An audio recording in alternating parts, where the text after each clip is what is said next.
All right. Hello, guys, gals, non-binary pals. It is my exquisite pleasure to be introducing another session of Blast-Heath Burns as Michael moves around the place he is renting while on vacation. Much big thanks to Mike for taking this time to hang out with us instead of enjoying, I don't know, the night beach, I guess. Night beach.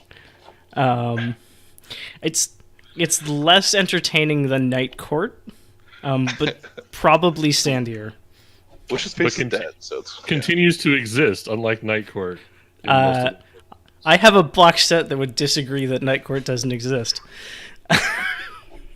But anyways, dating myself aside, I'm Andrew Otway, and the rest of these nerds should introduce themselves, and then I'll stop talking. Actually, I'll stop talking while they introduce themselves. That's a solid order of operations. Yeah.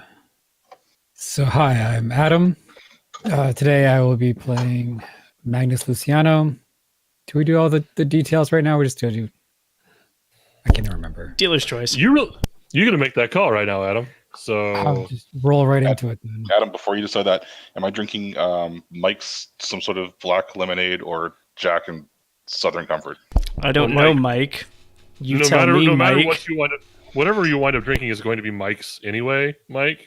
So you know, I'm just going to do both. They How both many sound names do you terrible. want? So. We get a bunch of awesome, crappy beach drinks. Oh, it's pretty appropriate. Yeah, getting into the spirit of the beach. Yeah. So yeah. Because it's alcohol. Shh. So Magnus's beliefs. You have to, I just penned this one up, Andrew. So you have to let me know if it's a little too vague or not. The new first belief is that non-citizen-owned businesses are to be used. I'll exploit them for monetary gain. Then now the guild has been restored. I'll find a way to increase its members' wealth, and wealth must be recognized by the nobles. I'll open negotiations with them. Has it technically been opened, or should I continue? So you made contact with Lord Fusilieri. Yeah. I don't know if I really opened negotiations, I guess. I just made a contact. Yeah, and I So mean that's like that might be your path in. I'm imagining like nobles as a group is the court. Mm-hmm. Yeah. So yeah, that's still where I'll work on that for. Okay. Instincts. Never pay full price for anything. Refuse to lie to make a deal. Writing my memoirs. Traits. Inscrutable, distracted, self-satisfied, prideful, traditionalist, and affinity for business. Good stuff. That's me. Zach, I need you to go real quick. Okay, cool. Hi, I am Zach, he, him pronouns. I am playing Indiso della Vino, master wine auteur of the Two Tusks Grapery and associated graperies. I thought Magnus was the one who was writing their memoir.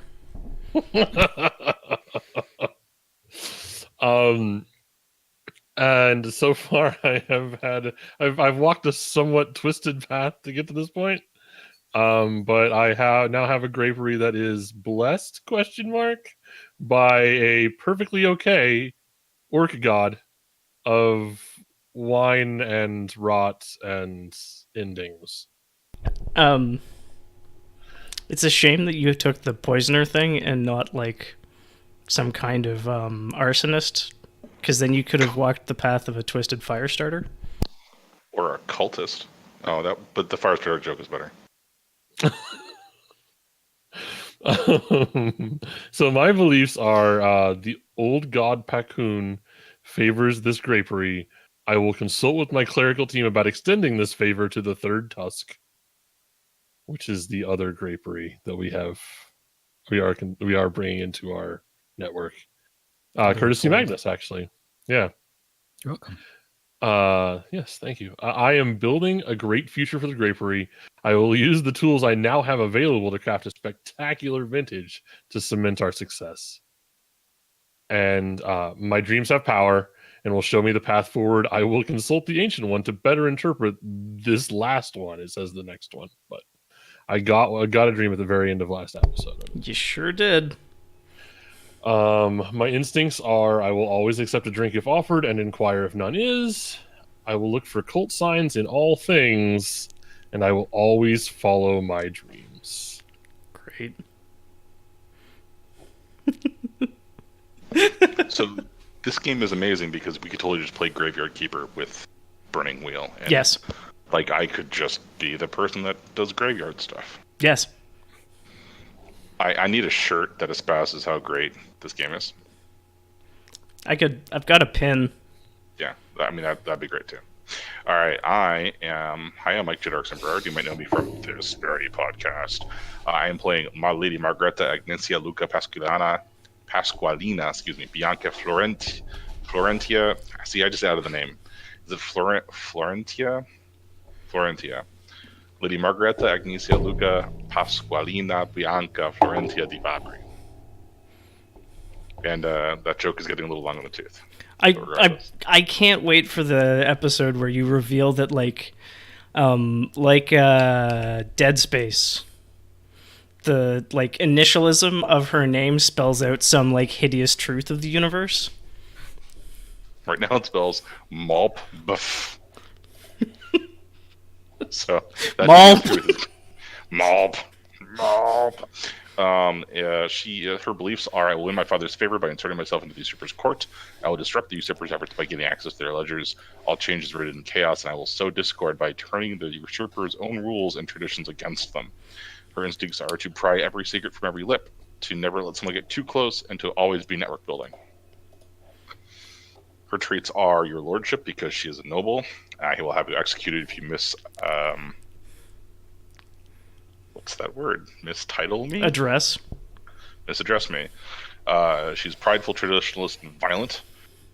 Cold-hearted darling of the court with a mark of privilege and an aura of innocence. Her relationships are with a prince of the Empire of Ash.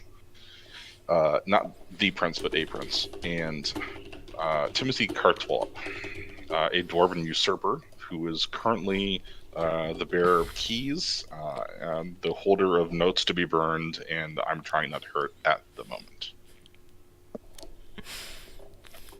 I can't help but wonder if the like try not to harm this dwarf is Margareta, or if that's Mike, or if it's actually legitimately both of them.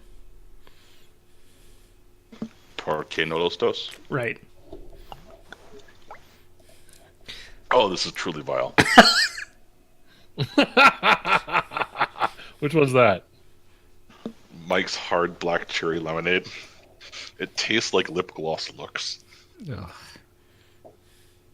Adam, listen how bad this is.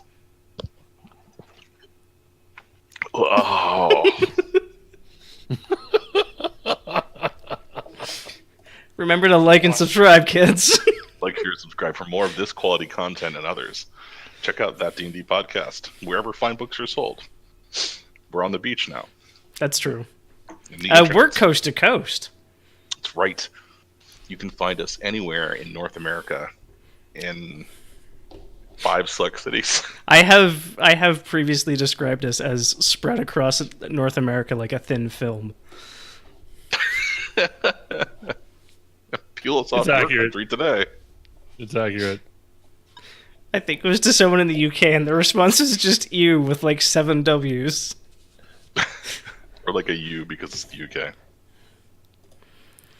Yeah. But Wow. UGHHHHHHHH. Yeah. Okay. We should do that thing where we don't determine initiative. Like, how do we go first? I mean, we determine who has a scene that they want to, who has a standard they would like to. Oh, one thing before we get into it, Magnus, you asked me about your first belief.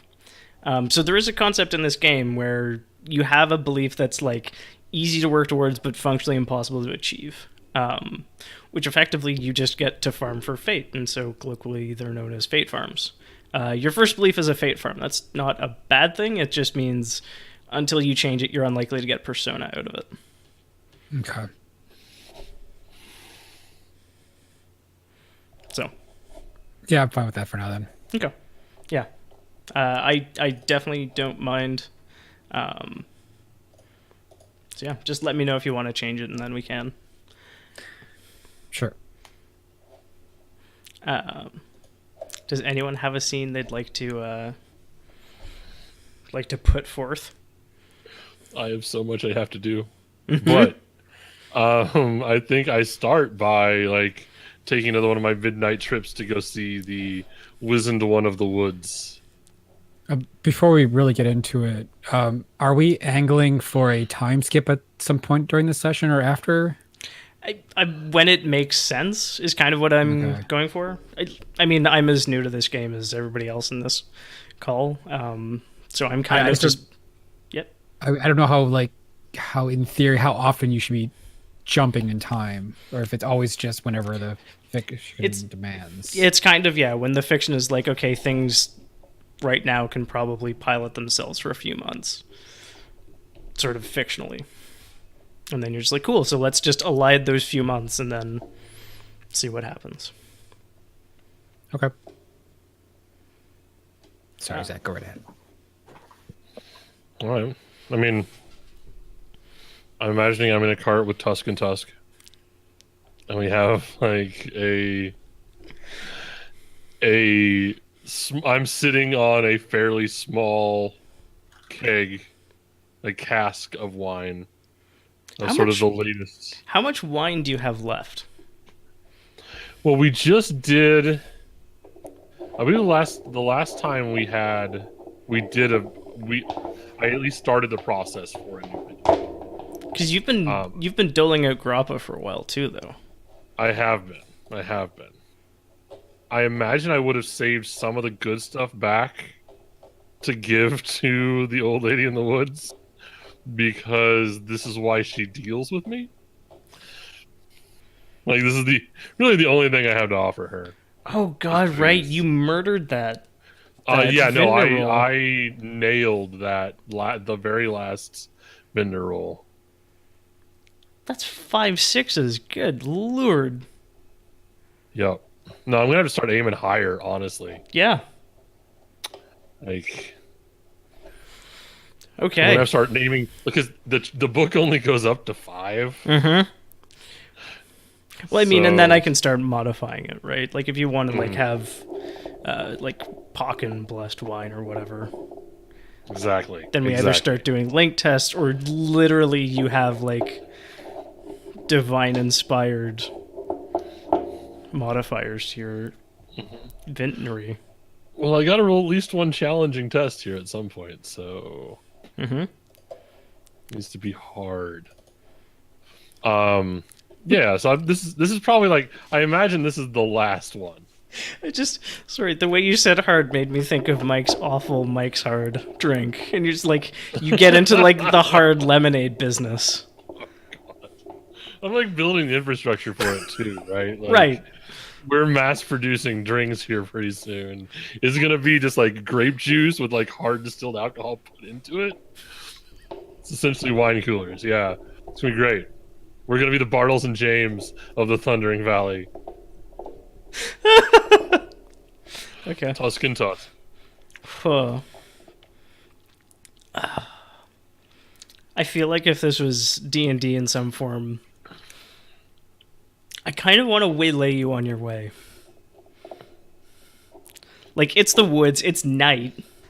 For some reason, you've decided to head up the spooky mountain trail at night. Okay.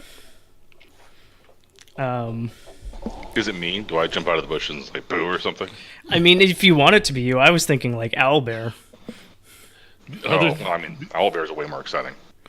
I mean, you could be following me, right? You could have been watching my movements and already sort of pegged the old lady as someone important to keep an eye on or to build a relationship with. But I can also just be attacked by an owlbear and things could get real bad, because I have literally no ability to defend myself whatsoever. You have no applicable skills here except for like your speed stat. I have 2 goats to run faster than. That's what I have. Oh no. I don't know what belief that's putting you in between, though. The belief. Oh. Because right now you're following your dreams, or you will consult the Ancient One to Yes. better interpret the last one.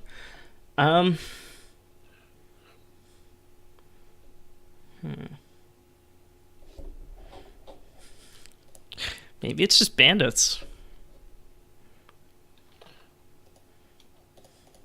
Somebody here to take my stuff. Well, yeah, they heard they've been forced out of business. Their vineyard has been bought out from under them. They've turned to a life of crime. Okay. And if there's one thing that they understand, they know how to sell wine. And also that you hold on to the pointy end of the sword and not... Or you don't hold on to the pointy end of the sword. See, it's one of their first days. Are they sticking me up with swords though? Or is it like gardening implements? Like, did they just take the supplies from the old grapery? It's like sharpened grape staves. I think at this point it's they come out what's going to happen is it's going to be a couple burly looking folk, one of whom has a torch and is doing most of the talking, and it's just, hail stranger, hail and well met, and like if a moment of your time, and like they're going to start being... They're probably going to fail a falsehood roll. Awesome. Of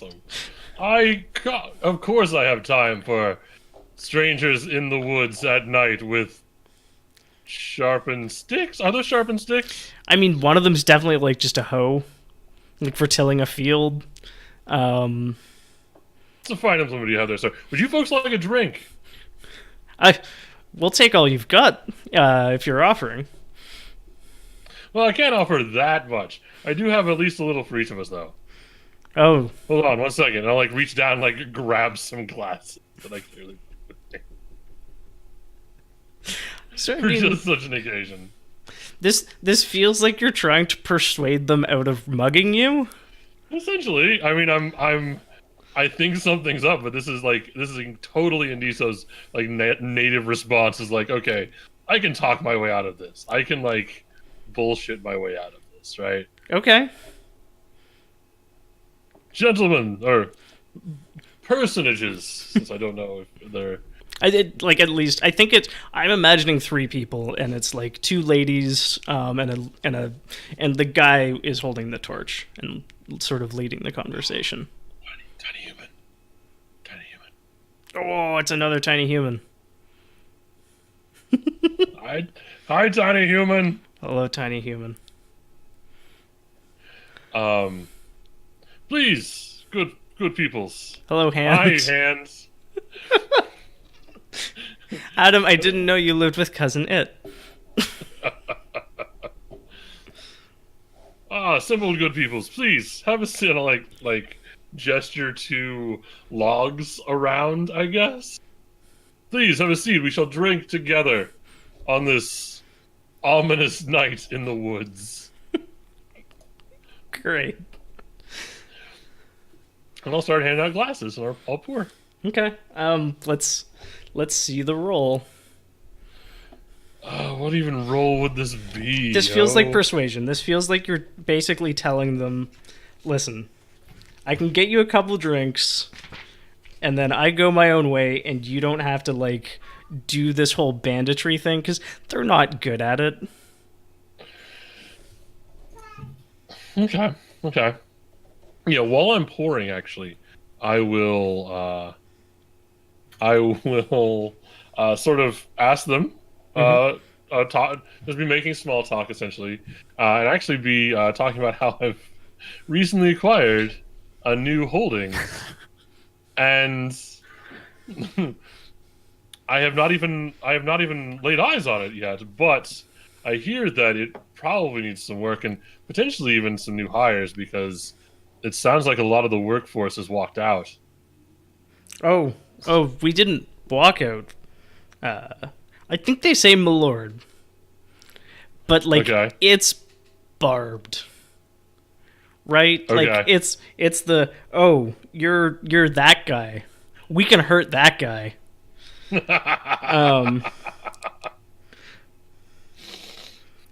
So I think you're just going to make the roll harder for yourself That's fine. by taking this tack. I mean, if you're like, hey, you could get your old jobs back. I mean, I think that's my intent is to sort of imply that, at least Okay. in this exact moment. Sure. And then, like, maybe forget about it or back out or be brainwashed and have no recollection of this incident later. Right. But, yeah. Like, that's sort of definitely my, like somewhat subtle intent is like, oh, I'm the guy who controls hiring decisions for that place. Maybe don't brutalize me. That would be good for everyone. Okay. I mean, but they also sort of just blame you, so I don't know if that's going to help. That's fair. Okay, so rolling persuasion. The obstacle is the will exponent of the intended victim. Do you have any forks? I don't know. I'm looking at falsehood. I don't know that actually applies though. I like my normal bullshit of just adding all my wine skills together is not going to happen. So. Falsehood is a fork in every situation. Oh, for persuasion. What's my ob before I decide what I'm forking in? Because so once I tell you the ob, there's no backing out. But the will of this intended victim, I believe, is going to be 4. All right, I'll fork in falsehood. Mm-hmm. We'll see how that goes. Okay. Nothing else? I don't. Or do you want the challenging? I mean, so I don't want to play your character for you, but you are giving them wine. Like, think I can throw some wine tasting in there, right? Or just vintner. No, I think I'm gonna roll with this and see how this goes. Okay. I think I am going to base ob is 4. Oh my god. All right. Well, nailed it. Nice. Okay. I mean, everyone calms down when you mentioned like you can have functionally you can have your old jobs back. The guy with the torch like takes the wine and just looks kind of baffled. And like just very slowly extends the hand to like hand it off to one of the tough looking women that's with him, and then like gets the next glass from you and hands that one off, and he's just, the old foreman never gave us some of the product. He said it was too good for us.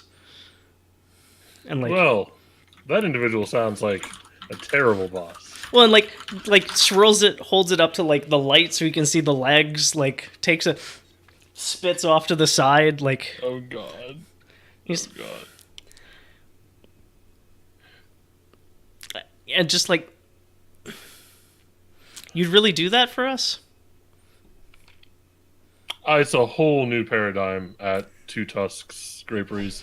We have a lot. We practice a Holistic. society, a civilization of mutual respect amongst the workforce there, and I think that you would be much happier under our management. Definitely, the next time you find yourself, I realize you're camping. Please take the weekend, but when you find yourself back in the direction of town, please come see us, and what my secretary will see about getting you a job interview for your old positions. Why is this suddenly 2018?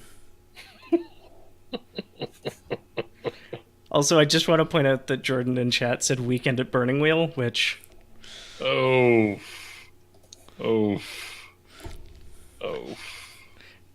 Okay. Yeah, I would be getting back on my cart. Oh yeah.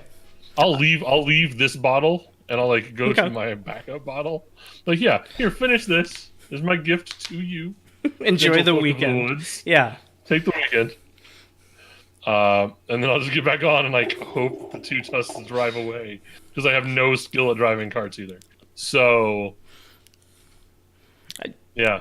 So I kind of want to make the promise that Mike made in Star Wars, which is everyone has like a basic go-kart driving license. And then when you want to start like goat cart drifting or do the goat Dakar rally, that's when dice come in handy. Too goat, too furious. Too tusk, too furious, please. Oh, hold on. The V-Goat just kicked in. What's goat nos? It's just the goat eats a can of nos. It's just like... No, it's when the goat gets into the Particularly grappa fermented ahead of time. beans. Yeah. Something high octane. Okay. Yeah, I mean, they wish you a safe trip. I'm trying to determine... I think one of the people might hop on the back of your cart and be like, oh, I'll be a bodyguard for the evening or something. Excellent. If you'll take them. Sure, I can't actually remove them, so... I mean, it's they actually like ask you for permission. I think one of them calls you boss. Excellent. No, we're totally according to plan. Yes, please accompany me further into these dark woods to meet the totally not a witch in the middle of these things. It'll be great.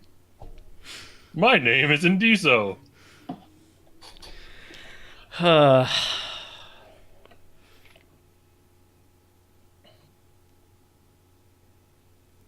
And like hand out Claudia. Claudia, nice to meet you. And I'll like scoot over a little bit on the cask. Oh no, she's sitting in the rear, like facing back. Okay. And Tusk look a little worse for wear, having added an extra torso to the journey, but They're tough. Next time we'll bring three tusks. that you picked up from the third tusk. I see how it is. Yep. Yep. Cool. Yeah, you arrive at the spooky witch's spooky hovel, without much more fanfare. You're not sure, but like Claudia might actually be like good at this whole bodyguard thing. Great. Because she's been pretty quiet and like sits ramrod straight. What is it you said you did at the old grapery? Labor. Whatever they told me. Boss. So inside this hut, there is a woman of advanced age who knows a great many things. She is hostile's the wrong word, but welcoming would also probably be incorrect. Be warned, it's not the safest place you've ever been, and you just came from the dark woods. So, could you please carry that, and I'll point at the cask, inside?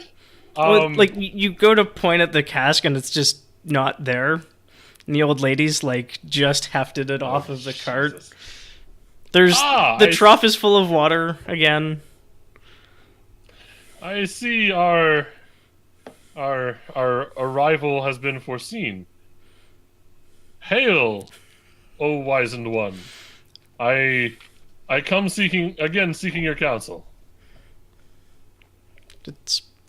Yes. You do. I'm aware. I don't know why you talk so much to say so little, child. Words are free. Maybe he needs to learn respect for his elders. They're just like, yeah, give me a completely different trait that's just like brevity. Yeah. Right? Margareta casually walks in, picks up a glass of wine. Margareta walks out of the house. Yeah. Right? Yeah. Oh. You don't have a relationship. You can't just apparate here. You'd need to. You could roll circles. That would be so good, though. Could I roll circles? Because like now I want to have this person as a friend of mine so that I can have them give me happy juice. I mean, absolutely, you could try to circles up the witch. Okay. Perhaps like. Do we roll that now, or do we roll that after Zach's done? It's like a flashback. I mean, do you want to insert yourself in this scene right now? No. It's okay. It's going fine. I'm not going to say no. Like, I'm not saying no. Okay. Because if there's a particular curveball you want to, establish here, or if you want to berate Indiso or drag him back to the city so he can poison someone for you, like that's fine. I'm really good at poisoning people. You've got like 2 whole dice in it. 3. I have 3 dice. That's 3 actually poisons. scarier than I thought. Yeah, so you say speech is free, and she's just like, slowly hobbling along with like that limp of hers. That's probably older than you are, and just like with her back turned to you, and my time isn't. Oh, I'm sure you have many good years yet. Oh, isn't one. And I'll sort of turn to Claudia and be like, She just barks out a single laugh. I'll give Claudia the wait outside gesture, and then head into the house behind the old lady that's carrying the cask of wine. Yeah, Claudia just like nods. Like, if you don't ask her a question, she's not going to speak. Okay. All right. Yeah. Once we're inside, I will address. I'll sort of like look around, and I'm taking in the room and like the various animal skulls and jars of powders and things. I have had another dream, and I was hoping that you would grace me with assistance in interpreting it. Oh, ancient one. Well, looks the cask up and down. Just, Tithe is welcome here. As I expected it would be. I'm particularly proud of that. As it turns out, my grapery is blessed by an old orc god that apparently has been helping the wine quality, which I appreciate. But it is... Sorry? I know, child, I told you. True. This is very true. You must excuse me. It's been a long day, and I am several... I just had the most stressful encounter in the woods as well. In my dream, I saw what I assume was the god Pakun, but they were yelling at me, and one of their arms was covered in an orange pelt of some sort. It looked somewhat painful. So she's been like half listening to you this entire time and like lining up the tap. And then you're like, orange pelt, and she's just like, nope. Like was just about to swing, is just like, nope, that's just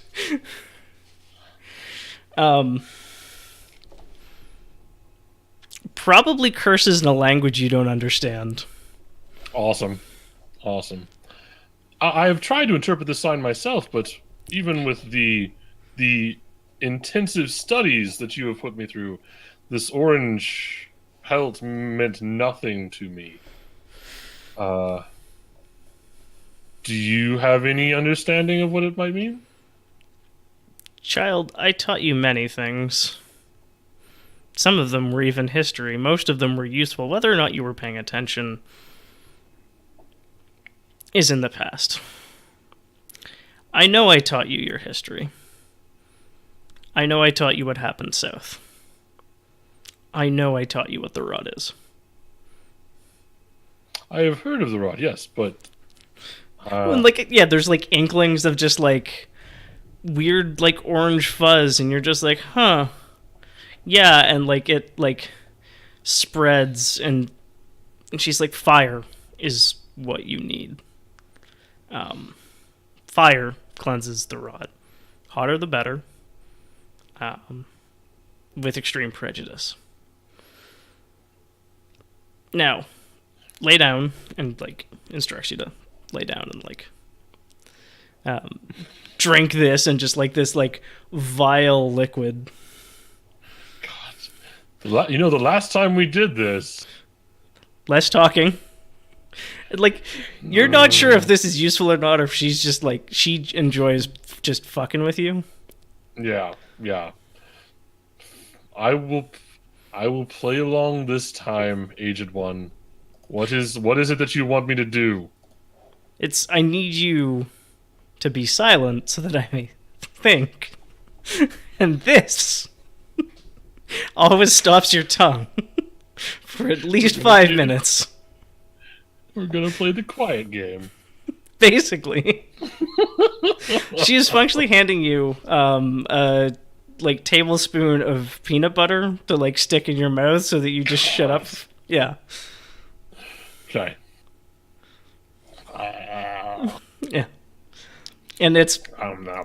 vile and horrible and cloying in all the worst ways. It manages to both be bitter to savory and cloying. Okay. Sorry, I just threw my mouse. I will drink something to wash it out of my mouth. Yeah. And essentially just while you're being quiet, and there's probably something slightly soporific in there, but you can be conscious, you can remain conscious without much difficulty. You see her just go over to this book and flip, snap it shut, and actually probably just throws it aside. And you don't know how to read, do you? I'm opening it. Great. No, you're not. You're opening right. No! It's true. It's true. Oh, God. Okay. But effectively, she's just flipping through books and not finding what she's looking for at this point. And seems to be in a bit of a panic. Normally she would never tell you that she was bullshitting you to get you to shut up for 5 minutes. I don't know that you've ever seen her drop that layer of obfuscation before. Mm-hmm. I will pick up one of the books that she's tossed aside and begin looking through it at the various arcane symbologies inside, as though I know what I'm looking at. I mean, roll symbology if you want. Oh God, I will totally do that. I will totally do that. I keep reading rude carpentry and thinking it's something rather different than what it is. Sorcery, stonecraft, symbology. I believe this is going to be, if it's the first book, this will be an Ob3 symbology test. Awesome. Good luck. I'm totally can do this. Mm-hmm. Yup. Great. You get I'm imagining you tracing it with your finger or something. Okay. And you feel the soporific effects of whatever she gave you a little stronger. Maybe it's because you drank on the way here. Or I'm drinking now. Yeah. Didn't stop. Yeah. But you, before you can stop yourself, you've noticed that you've been mumbling while obsessively tracing this one diagram, and she just smacks the book out of your hands. She just, no, bad, stop. Yeah. We do that outside, functionally. Don't read the Latin. How am I ever supposed to learn if you won't let me read? Well, if you'd finished what you were doing, not bad on the pronunciation, by the by. Well, you might have ripped open a portal to the rot, which ends poorly for all of us. That does sound bad. What was the rot again? And she just... that which grows on the corpse of this reality.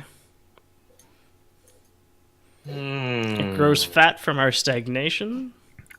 It grows fat from our death. And the larger it gets, the more it wishes to devour. And, personally, I would like to have many more seasons and to remain very much undevoured. Well then. Which arm of Pawkins did you say it had claimed? I think it was the right one. Yes. The right one. Jeez. And, like, finds, like, a book that's actually fairly large. Individual pages are, like, tanned, like some kind of hide, sliced fairly thin, but, like, still a lot thicker than most paper. And, like, just slides, like, 3 books and maybe your cask off of the table. And just, like, poof this thing down, and, like, it's basically like an ancient orc text. And she's going to start flipping through it. She could probably use some help with this. Oh, yes, I'm really good at help. Um, I'm so good at it. How would you like to help her? I think she's doing a symbology. I mean, I could help her with the symbology? You can't, because it's not open yet. I mean, you could... No! I think you could do a link test. Oh, God. To That'd make help her? life harder for her. It'd Right. be great. I don't really have any skills that are like, I'm going to help with this thing right now. Mhm. I could be inconspicuous in the corner. I could do that. That's the best I got. Oh, like, that's so good, I'm going to let it... Yes. I'm just gonna, like, for once in his stupid life, Indisa's like, okay, I've never seen her worried. This is bad. I'm just gonna be like over here. There's an argument that what you're opening right now is neither seen nor heard wise. Oh gosh. But yeah, no, inconspicuous. You're gonna go stand in the corner and be very still and very quiet. Very, very still and very, very quiet. Yes. Okay. Yeah, she will accept that help. What's my ob to be very still and very quiet? I mean, you can just do it because you've got the skill. Yes. There we go. If you would like to roll something to... Okay. I don't need to roll. It's fine. I'll just be over here, like trying not to handle the various artifacts that she has around. I think this is obscure pictograms. Oh God, I'm Oop. so good at that. Well, sorry, it's ob 5. What do you call it? Symbology. You're helping her. She probably has another applicable fork. I think she's 8 dice total here. That's not a small amount of dice. No, but it's also not great. Whoa. Can I spend fate on her behalf? Well, I mean, so do we think this is a sufficiently major character as to actually have fate? Probably. Yeah, like if I'm going to burn up a character, they probably have a fate point. Okay. So she might spend her own. 2d6. Bang. Got there. All right. So, like, I think she just, like, she thanks you at some point. And just, like, I know that wasn't easy for you. Thank you. Come here. I need you to be here so I can talk at you and then understand the thing. Just come here, come here, come here, come here, come here. Of course. Okay. I will do this. And just stand right there. Okay, so, and like pulls you like very close to the book. And she's, so you see here, and then this is like, so Pawkin, this overarching symbol here, Pawkin. And then these are their domain, and it is, it is wine, it is sacrament, and it is endings. What do you know of Pawkin? And it's your memory what you remember of Pakun is wine, sacrament, fungus, and endings. Yes. And she's, yes, correct. And that is what I taught you, because that is what I know, and I remember teaching you this. So why is that not included here? Maybe they don't like mushrooms? Child, the rot is a living thing. I think it changes things, but I don't think it can change this thing. And just like shakes the book back and forth. But it can change us and our knowledge of things. And if it can change a god...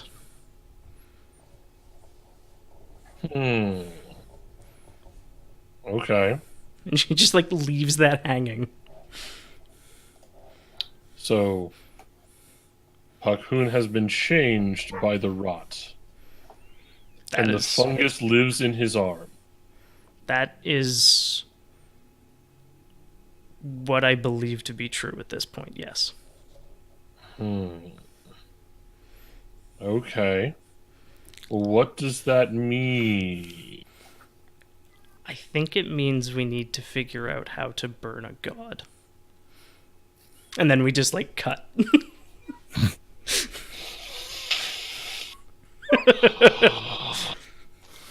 This sounds like a job for super wizards. Right? It really does. I'm so glad that, like, I'm posing an impossible question. And I don't have to figure out the answer yet.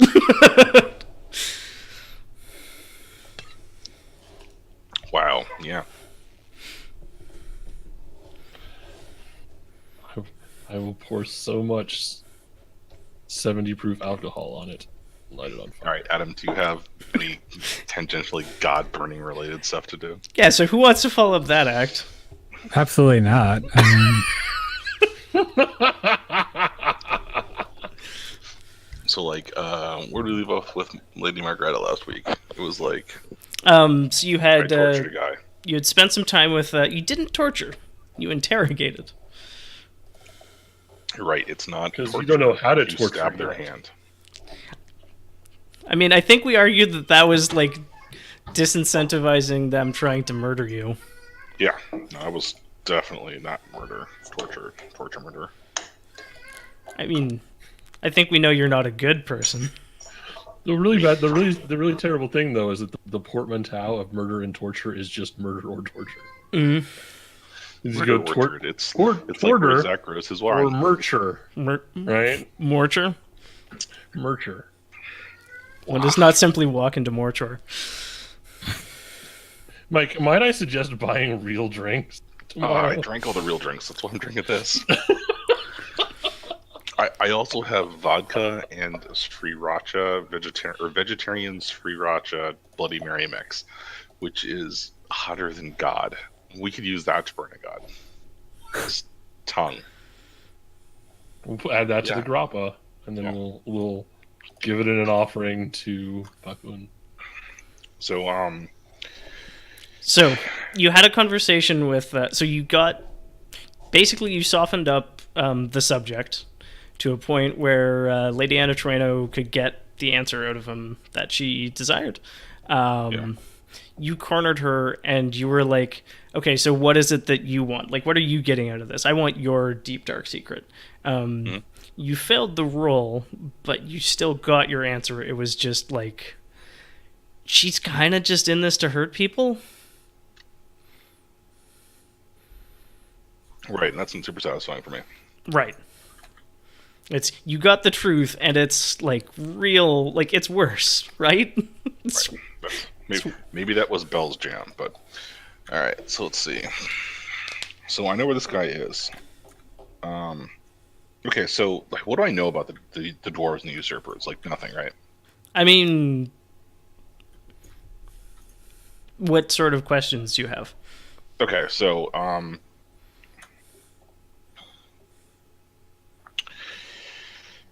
one of my beliefs is that I'm going to try to insert myself into their court and turn their traditions and rules against them. Okay. So if I could prove that the prince is both unfit, sorry, not the prince, if this guy, the guy that's currently being tortured, questioned, is unfit to be like, is there any way to bump him down the hierarchy of inheritance? Can I prove him unfit to rule, or can I make him a heretic? Well, or so can I, like... So one of the things you've done previously is stolen a ransom note and replaced it with a suicide note. Yes. So, I mean, if you come back to Timothy and you're just like, hey, I looked over for your brother, I couldn't find anything. Like, or if you're like, and I found this note, that makes a crisis of secession. Or it's just the second in line, and Timothy's like 5 down. Yeah, but like what I'm trying to do is I'm trying to like bring him back minus a hand. Okay. Or something. So like I get props for finding this guy's brother, but like he's now too lame to serve as a ruler by Dwarven society. Like I shave his beard. I like whatever this Dwarven society values, I take away from them. Yeah, the goose egg, huh? Well, no, I was gonna say like, I don't know that he'd comply with you. I feel like that crazy bitch stabbed my hand, and like her and that other like actually important lady had me kidnapped for a while. Like, you haven't turned him. Oh, I know, but I'm thinking like 6 steps ahead. Okay. Right, like the plan starts now, and then I enact the heist, and then we do downtime. Mm-hmm. So are you gonna like heavy metal poison him into madness? Like how does that work? Right, man? like, well, it all depends, right? Like if I have them like cut off his hand and torture him and stuff, and then I like sneak in under cover of night and rescue him, and they're like, no, don't worry, I'm getting your family. I'm Luke Skywalker. I'm here to rescue you, and bring him back to his little brother. A coworker of mine has a shirt that says that. I'm Luke Skywalker and I'm here to rescue you. Nice. He was wearing it today, and it was... Anyways. Like, I don't know if that plan's going to work, because that lane, like, I have to bring him back into such a state that he's unfit for... Right. Like, I want to bring him back, but he also has to be incredibly broken. Right. I mean, mechanically, torture is the way to do that. Sure. But, like... Is that forever? Torture breaks people. Okay. So I mean, if you want to break this person, that's the route you take, and that's where we see Lady Margreta go. So Lady Margreta becomes what's his face from Game of Thrones, one of the Boltons. Not super happy. All right, let's see. What about? I mean, if you want to get into the court, you can circles up a new character. Like, this guy slept around. He probably has an official, like, court-sanctioned +1. Cool. I like that. That might be so a difficult circles because that's a very specific person, but... What if I start by having the hunt mistress kill this guy and I bring his body back to his brother? Yeah. I mean, she might ask you to do it. I mean, sure, I can do that. So I guess it's like the next day or whatever. I'll come back and I'll talk to her about long-term plans for the prisoner. Well, he probably has additional information. I mean, despite... like, loud enough so that he can hear. She's like, despite his, slovenly attitude and his unbecoming proclivities, he does know where the bodies are buried, so to speak. So I'd like to keep him around and continue extracting what I can. And she's lying to you. She just wants to torture this guy. Okay, so what if instead we kill him, and I bring his body back to his family, and I send you more information that can be used to wreak chaos, pain, and suffering on these usurpers? How do you not have persuasion? I am the worst character. I'm good at 4 things, and they're all the wrong 4 things. It's very good. Open it. Open it. It Open all the is skills, Mike. 2 dots in. All the skills. 2 dots in already. This feels like a persuade because you're convincing them something is in their best interest. Yeah. She's got like a 14 will. She has a high will. She does. So I mean, we can get your failure on the record. Why, thank you, Andrew. Mm-hmm. I mean, or you could Lexac out. Who knows? Yeah. I'm gonna give it a shot. We're gonna try to do it the good way, and then we'll do it the Mike way. Okay. All right. What's my ob? Your ob is 6. So My you're not. base ob is 6. Yeah, you're not hitting this. I mean, unless you roll some incredible dice. I would have to roll the most incredible dice ever, Right. right? Like Yeah, she's. base obstacle is 12. Like I have to roll like 12 6s in a row. But you're 1 dot closer to knowing how to persuade people. Yeah, halfway there.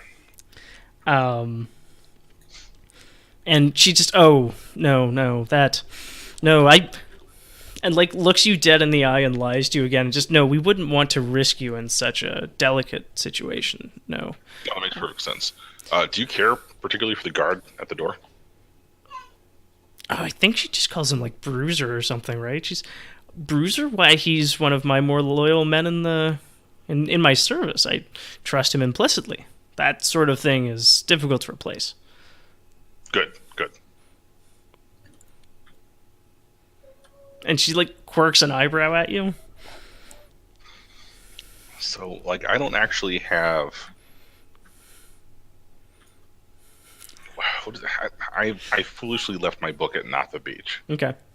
What are you trying to do? What is extortion? Extortion is like get money or favors out of people. Okay. It's a blackmail skill. Yeah. Right. Okay. That's why. Right. I'm a blackmailer. I'm not actually anything good. You're a blackmailer, almost a forger, but you have foraging. Anyways. It was the only way to get here. I've got forgery open. So yes. okay. You're going to be a very good forger when you finish that skill too. So, like, what is the missing here? It's not really an ugly truth. Okay, so yeah, it's just like, all right. I mean, like, hey, that's the ugly truth, right? The ugly truth is, I mean, I asked nicely, what I thought was nicely, because I was hoping that we could work together. You know, I realize that you are more interested in causing pain than in moving this agenda forward. I'm more interested in the agenda. I'm going to do what's necessary to make that happen. You're welcome to keep my table scraps along the way if you're not going to join me in my grand crusade. And like, I don't mean that to be mean and rude and stuff. That's just the way that it is. So you've hit upon your best social skill for this situation, because ugly truth is the one talky skill that doesn't give a fuck what their will is. The ob for ugly truth is the truth that you're laying bare in a hideous fashion. So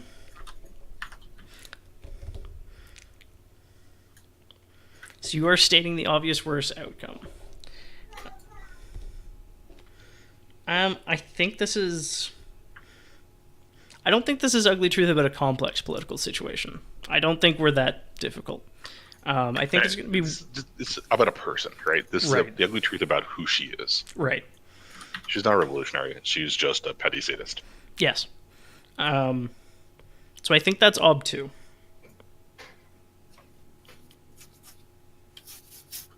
Oh, wait. Sorry, what? So you're saying you can get out of my way or I can start, like, murdering people? Oh, I'm not.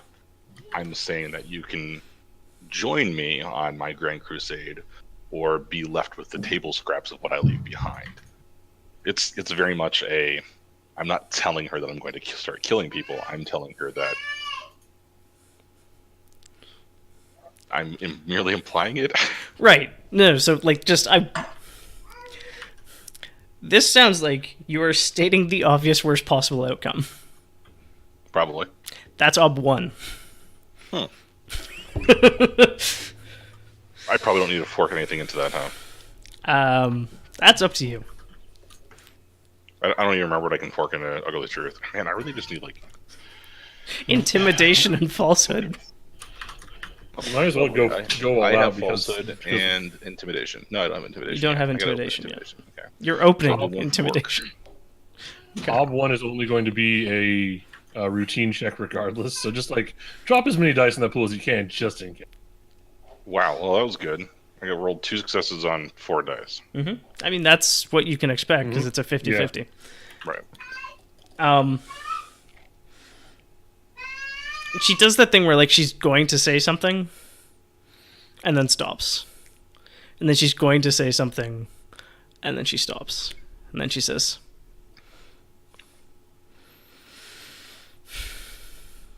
"So your plan works if you kill the man."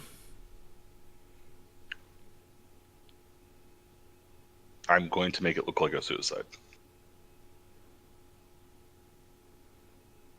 And I think there's, like, a hesitation, and she just very quietly and, like, as demure as this, late 40s, I imagine played by, like, Robin Wright or whatever in the, like, theater of my brain, like, proper,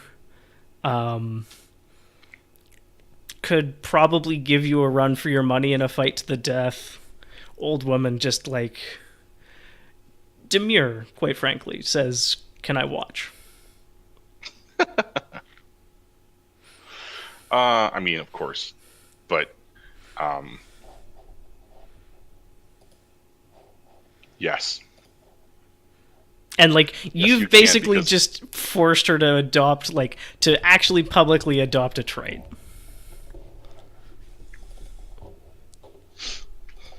Because here's this thing, as having been on the other side of this screen, I can already see what happens when my plan goes horribly wrong and he winds up shooting her. But let's let it play out to that point first. Prideful, violent, Using a pistol with his one remaining hand. traditionalist, Already gone through with that part of the plan as well. sadistic. Right. There we go. Okay. So she has 4 traits now. Because we are learning things about Lady Anna Toreno, the Huntsmistress. I love all these names. Okay, so what's your plan? I mean, how badly has this person been? I imagine fairly unconscious because sword through the hand. Right. And was, like, bleeding for several minutes before any first aid was applied. Right. Okay, so I'm an interrogator, not a torturer. I gotta remember that.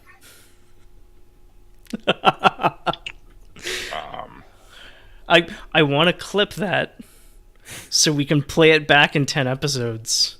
Where you're like, where is he? tell me where the bombs are. Yeah. All right, so the plan that I have that's incredibly bad is to go into the room and give this guy a pistol and tell him that he still has a way out. It's the end of his suffering. It's the only honorable thing for him to do. Great.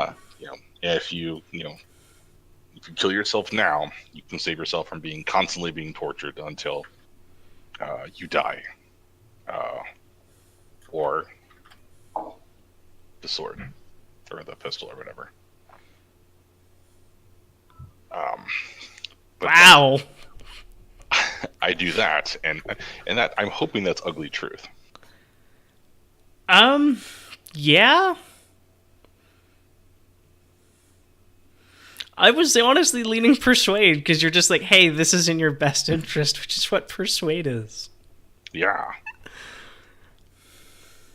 That is persuading, but I am incredibly bad at that, and I want this to land. So, sorry, what was your ugly truth? Like, what was the task you were doing? What were you saying? I'm going to present this man, the dwarven dude, Yep. a loaded pistol, and basically say, "Hey, there's one shot here, and your survival is out of my hands. It's not something that I can do for you. That's not something that's going to continue. Your captor intends to torture you until you die, but you have a way out of that. You can kill yourself now and do the honorable thing. Save yourself all this future torment and nastiness, and move on." Damn. That's an ugly ass truth. But if I flub it horribly, then there's always, multiple targets of opportunity right in front of him. Right. I don't know if that's a complex political situation. It feels like it could be a complex political situation. I don't know if it's complex political or nuanced and delicate. I don't know that this is particularly delicate. I know it's not terribly political either. Sure. I mean, he's a political person. Political prisoner, too. Yeah. He is quite literally a body politic. One of these days I'm going to play a good character, I swear. Not the kind of character who slides a pistol across a prison table and Right. I mean, it's very evocative, right? It's definitely out of some sort of Westworld or Game of Thrones or something. Mm-hmm.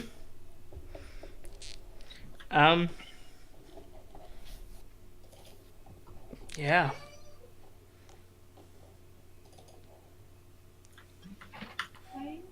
Yeah, looks down at the pistol,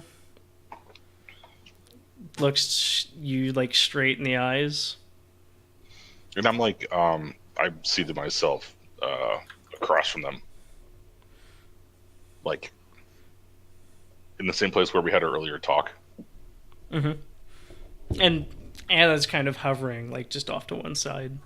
Right. And I think Bruiser, looks very confused. And uncomfortable, too, probably. Oh, yeah. There's a loaded pistol in the same room as the body he's guarding. Right.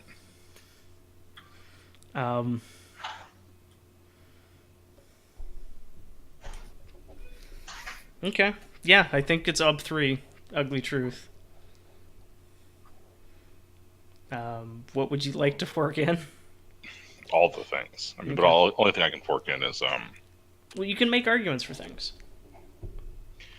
I mean, I am within arm's reach of them, Mm-hmm.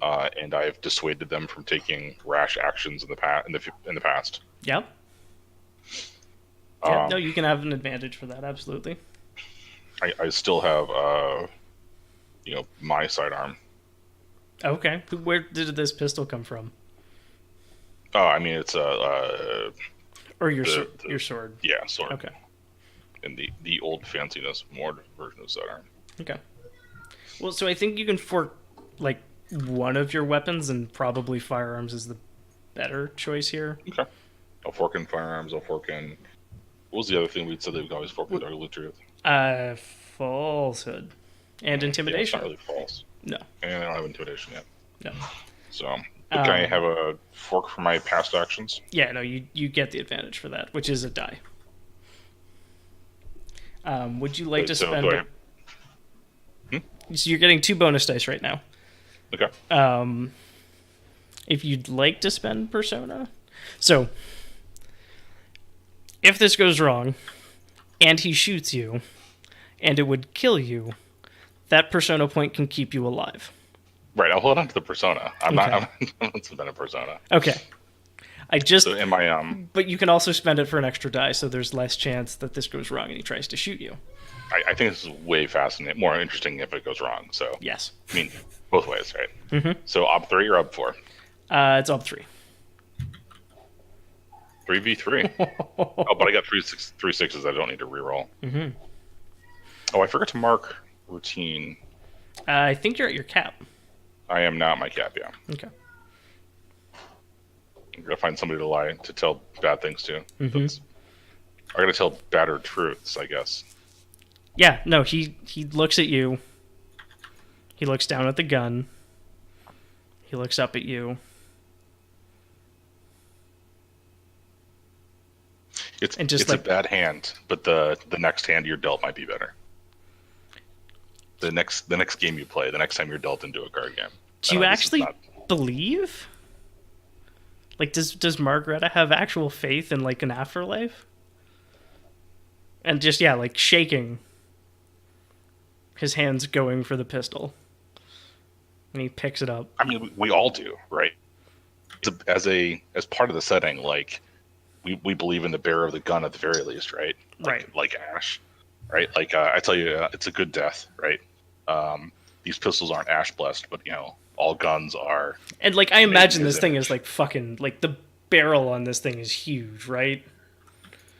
So it's, like, down here, and it's still, Right. like, on an angle under his chin. Right. And his hand's just still shaking all over the place. Yeah. He's, Mike feels horrible, but Margareta seems to think this is going okay. Okay. If you, like, I'm getting, like, the picture of, like, him shaking, and you just, like, reach across the table to put your hand on his to, like, calm him down a little bit. That's the mental image I'm getting. Just like and the dwarves worship like Odin or something, right? Yeah, they have, yeah. Like, it's I think it's Norse with the serial numbers filed off, or the serial runes filed off. Yeah, but I don't have, like, religiosity as a trait. No. But yeah, like, your hand steadies his, and the barrel stops flopping around everywhere, and, like, just comes to rest sort of right under the, like, where you take a pulse. Yeah. Kind of. That seems like a good place. Can I open anatomy while I'm here? Well, like, it's, like, digging in there. It's still pointing. Yeah. And then just, I think we cut back to Margareta, like, arm outstretched, and then just, and I think we cut to black. Okay, Magnus. Do you want to follow up either of those scenes? So we need to burn a god. Yeah. Versus. Forced suicide. Yeah. That's assisted suicide. Assisted suicide. I don't know. Oh, God. This fucking episode went places. Yeah. I mean, I thought I was gonna like. We start with the botched assassination. Yeah. Hello. But sorry, did my Something just went. Yeah, Something so big. through there, yeah. So yeah, I don't know if Magnus's scene is going to be quite on the intensity level as these, but we'll see where it goes.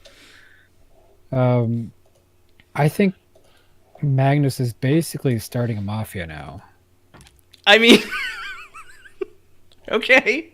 but starting the more dark side. Like before, it was sort of protect the merchant class, build up their consolidate the citizen power, but now I think he's going to start hiring elements to go more on the offensive. So basically starting a protection racket, burning businesses that don't comply, basically just the darker side of what he's been doing so far. Sure. So right now it's sort of, I guess it's going to be a circles role to sort of find talent. So what? Basically, I want Margareta, but not the noble kind. What life paths? What flavors of life paths have you gone down? Because I think they're all city born. Yeah, it's all city-ish. So yeah, like you're like the moneyed wannabe gangster now. Like you got to go find the outcasts that know how to do the actual work, right? But doesn't know anyone in the outcast because never had an outcast life path. Exactly. That's what I mean. You know who could introduce you to some outcasts, don't you? Would my good friend Diso Yeah, have some? Friendly neighborhood poisoner. poisoner. Yeah. So yeah, I think I think I might be calling in a bit of the favor here. All You right. need to lean on your connections. I mean, I met some good, high-quality leg breakers last night, so... But I want like the highest quality that money can pay for, kind of. Well then, let's see what we can do for you, friend.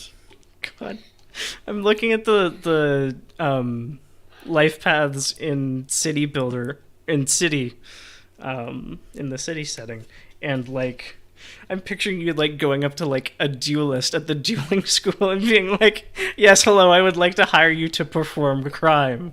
Or like you go and you find the dramaturges and you get like these actors to pretend to be tough. I mean, as long as they're effective enough, that's all I need, I guess. Right.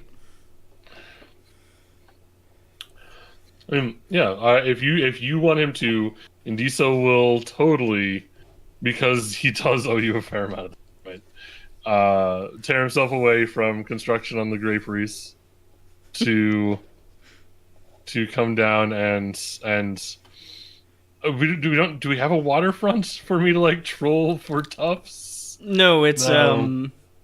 because I think there's like a river running through the valley, but like that's about it. I imagine like a couple 100 kilometers from any kind of coast, there's probably like lakes and well, not lakes, but like streams and ponds and whatnot. Let's go find some lake pirates. Yeah, Right. that'll be great. Pirates. Okay, so now you've activated a different trap card where Andrew's going to talk about the Arrogant Worms briefly, who are a Canadian satire band who had a song called The Last Saskatchewan Pirate. Saskatchewan being like the middle, very rectangular province with basically one river running through it. Okay. And it's about a farmer who loses their job and becomes a pirate on the mighty River Saskatchewan. Anyways, There's a fine D&D tradition of river pirates. There are multiple settings which contain river pirates. So it would not be so out of bounds. I'm not saying no. I mean, so like the tough people that Indiso knows are like either like the really low, super down on their luck people, or like the people that used to be down on their luck that work in court now. When Right, like like- it's poachers, outlaws, insurrectionists, cultists, poisoners, desperate killers, bandits, pirates, smugglers, freebooters, mad summoners, rogue Wait, what? wizards. What determines who we know? What life paths you've been in, and Indiso has done Outcast. Like what zones your life path. Indiso's actually done like all of the life path options. Indiso's been like Indiso was court, city, outcast, peasant, I believe. So Indiso knows a lot of people. The other thing I want to point out is that in the city area, there is actually mercenary captain as a job, and jail warden. You can go talk to the warden, or I mean, you might know a mercenary captain. Work release. Did some work release going? I mean, mercenaries wouldn't be necessarily a bad idea. I like the escalation in this session too. Let's go hire some mercenaries to like bust down some doors of the interlopers. Yeah. So yeah, are we I mean, getting? we into... are a prideful, violent people. There's probably some prideful, violent mercenaries that wouldn't mind Pride- busting some. prideful, violent traditionalist is basically the way that I would describe the Italian mob on its worst day. So I need some toughs. So I mean, yeah, are we going through Indiso and we're getting like the outcasts, or are we sticking to the city? I would think that the first thing that Magnus would think would be buying mercenaries. Okay. Yeah, that makes sense to me too, for sure. All right. So circling up a mercenary. Is it like, yeah, who are you looking for? Mercenary captain, or is this something else? I would assume like a captain would be on par with my reputation or my level. Yep. So probably at my level would be fine. Okay. It might even be like someone I knew through my brother. Yeah. No, that's... Oh, wow. It's your brother's hateful rival. Great.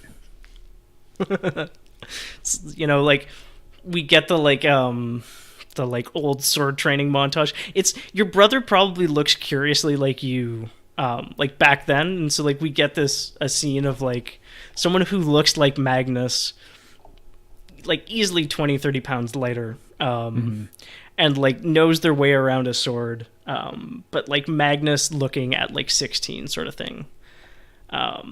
Kinky, Mike. For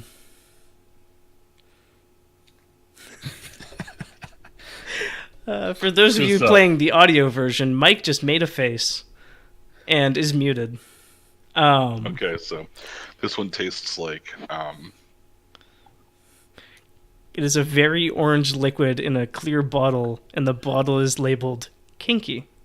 Kinky cocktails, pink mango, passion fruit, and blood orange flavors. Anyways. So we get like young, hot, fit Magnus sword fighting against, you know, this mercenary captain you're looking for. Except it's not Magnus. Plot twist, it's your brother, who just, I mean, has a familial resemblance to you. Yeah, okay.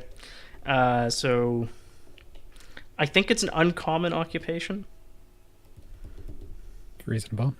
But not too specific. Because, I mean, we are a violent, prideful, traditionalist people. There are going to be mercenary companies wandering around. Especially when civil war like this erupts, and, like, the federal power doesn't bat an eye. Same station rank or social class.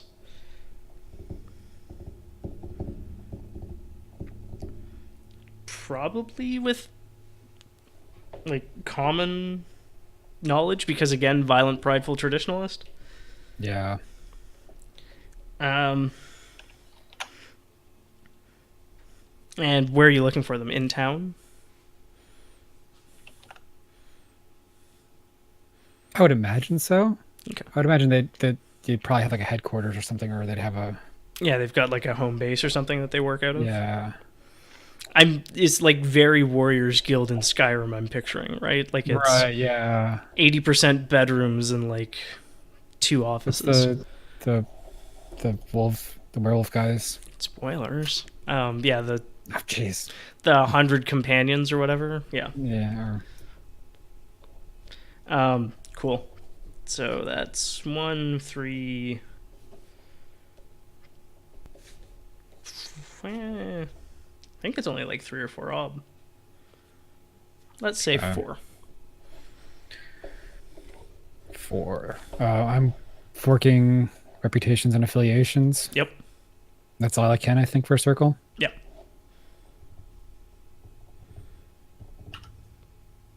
Wow. Let's spend the fate. Okay. 1 in there. Down to 8. Cool. Big money, big money. 6 greater than 4? Is that what it is? Greater than 4. I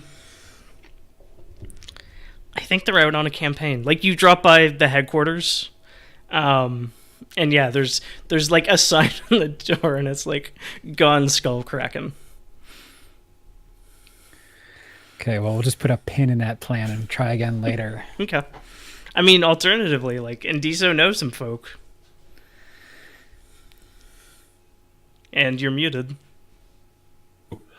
River pirates. I know some river pirates.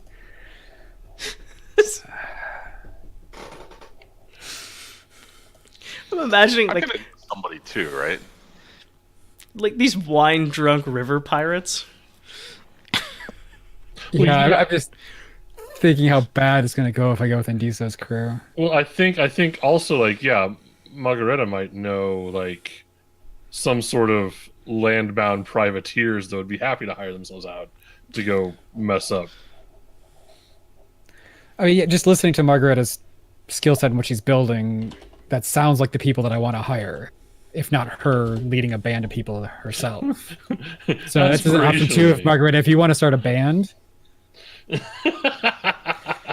of ruffians, I will hire you. You can put together a team. If you could put together a team of skullcrackers. That sounds amazing, and it sounds like new things for me to open. Mm-hmm. Leadership, Mike. I just threw a link into Twitch chat, and I'm going to paste it over here. But if you do decide, Margareta, to open up a mercenary company, you have to come at least as styling as German Landsnacks. Got it. So cod pieces and pole arms for everyone. Basically. Yeah, and like the niftiest fashion you can sling at any point in time. Loud, because you want to taunt the fuckers so they make stupid mistakes trying to kill you, so you can stab them with your polearm. It was like original gangsta. Like the most original gangsta. Yeah. I'm fine I think funding a mercenary. Oh, you're fine funding us? Yes. Well, So I'm in. If I get results, I want results though. I expect results. yeah, Charlie Angel, it's fine, right? Right, like I will show you the freshly shotgun corpse of my latest client, and if that's I guess the client isn't a good pitch. Clients. Yeah, I would find a new word. Latest target. Oh, we gotta have like some sort of like gimmick though. Mission. But yeah, sounds good. Let's start this up. Oh God, is the master and Margareta. Right. Okay. So yeah, gone skull cracking. Be back in, some time. No, they're lost. $ too late. Right. Well, so what's going to happen now is they're going to come back to town, there's going to be chaos, and they're going to be hired by the dwarves. Exactly. To stop this rash of building smashing by arsons. Yeah. We're actually saving we're causing them to create a fire department. Mm-hmm. And yeah. It's like okay. Yeah, sorry, Magnus. It's just not in the cards right now. That's fine. He said without a hint of bitterness in his voice. River pirates. Let's see. Can't do that. Okay.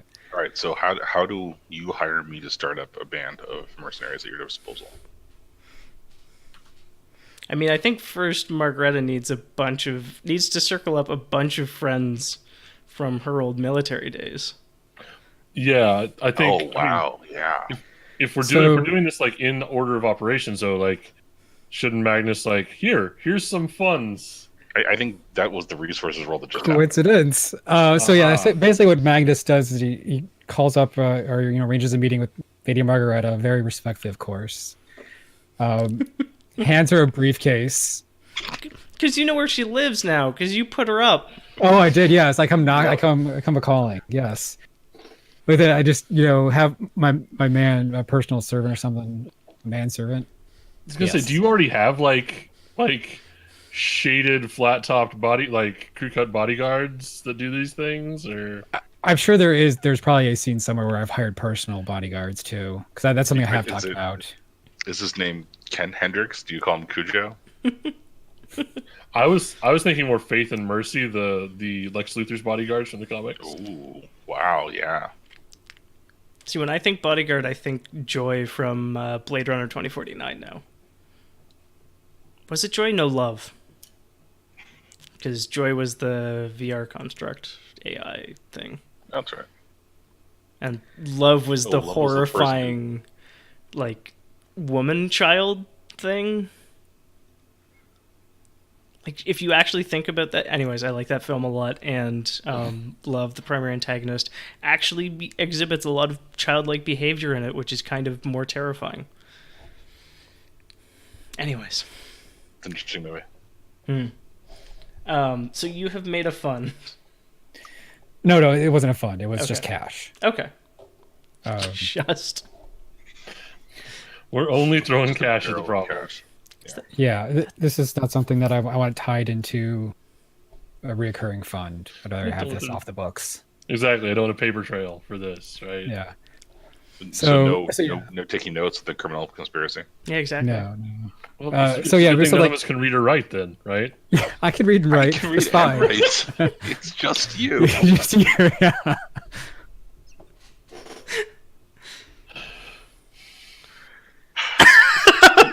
Your maker's mark on your wine label is just like an X. It absolutely is. It's a self-portrait drawn, like, holding something dagger style. I doodled it with a crayon. Yeah. Pointillism. Self-portrait. All right, so I got a stack of cash. And I like this idea. When going back to my old soldier days of like scaring up a bunch of the my fellow scouts, I guess, because I was a scout, right? Mm-hmm. That are like, oh, you know what? Like, I'm totally gonna play this off as like a deep cover operation, right? Like, these are people who are going to be. I'm totally doing the CIA thing of like bringing in the Russian thing from Ukraine of bringing in actual soldiers to do this. No flags mercenary work. God. Uh-huh. Yeah. So yeah, I'm gonna a bunch of soldiers. I'm gonna tell them that this is for... Well, so I mean, let's do the scene where Magnus is like, here is a sack of cash. Yeah. So yeah, Lady Margaret, it's a wonderful day. I have a business proposal for you, and I'll wait for one of the bodyguards that's carrying a very hefty, I don't know, they've had briefcases in this time, some sort of small chest. It's a mimic. But she just vomits out coins. Yeah. displays forth it with an impressive amount of currency. I'm sure. I don't know what 3 cash looks like in this world. I love the idea that you like invented a briefcase in order to better like gangsterize the situation. This is the Italian mafia. We have to have briefcases. It's Italian mafia. You're dealing in like old wine. Can we go inside and talk? Oh, of course. I mean, you do own this place. I think Actually, you My house is your house, so to speak. I just own all the land around it. It's in your name now. So yeah, I think Magnus will detail the plan that he wants to hurt the Silver Hearth, where they value the most in their coin, and people the non-citizens running businesses in this area need to know that Thundering Valley's in charge here, not these invaders, and we're going to do that by making them pay to do business, to pay to play. This is a pay-to-win system here. I'm paying to win, and they need to pay me to keep in business. I mean, that sounds noble and right and just. Indeed. Right. So as long as they're paying, they can stay in business. If they're not paying, then I want you to put together the best people you know to make sure they regret it. Not necessarily, I mean, if some people around them die, that's fine. As long as they can keep on paying, I don't care. Just keep me out of the details. I mean, that's for you to know, me not to care about. I mean, this is entirely something that you can trust me with. I'm not going to say that I've done this many times before because your will is greater than my falsehood. I will say that I know people who have done this sort of thing in the past, which sounds truthful, and that there are many loyalists who would consider this a good opportunity. That's lovely to hear.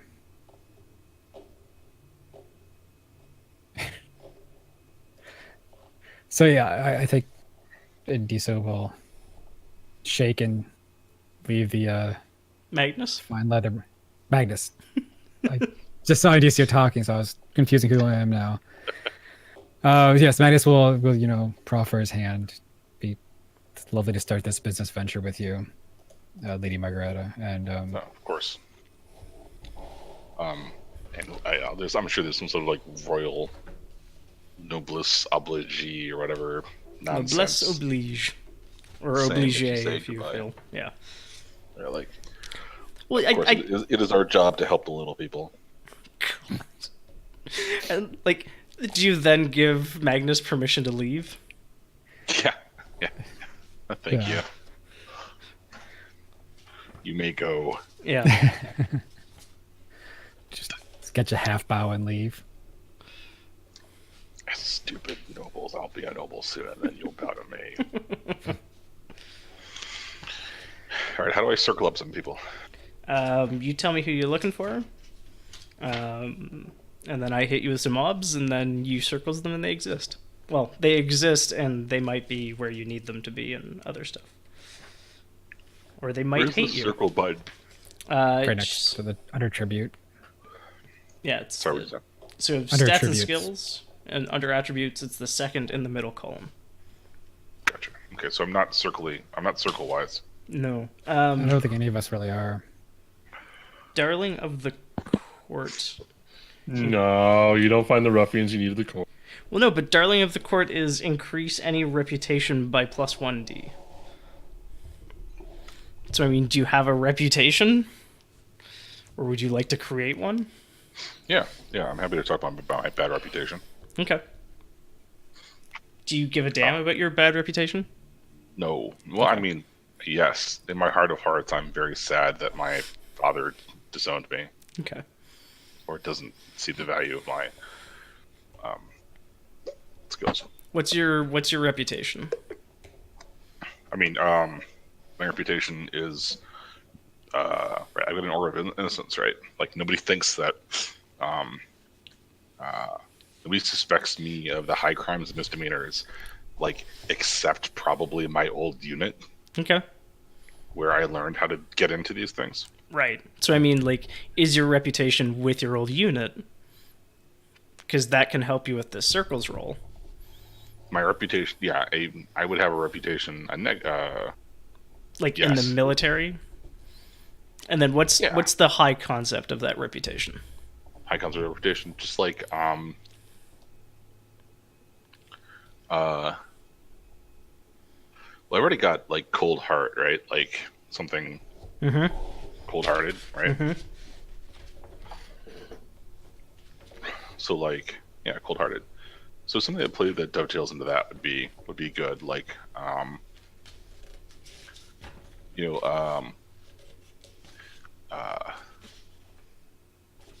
like all duty, no conscience. So, like, the first thing that comes to my mind is functionally, like, what's the Mass Effect Renegade thing? Like, what's the high Soul concept Survivor? of what's the high concept of Shepard, Renegade Spectre? Like, is it gets the job done?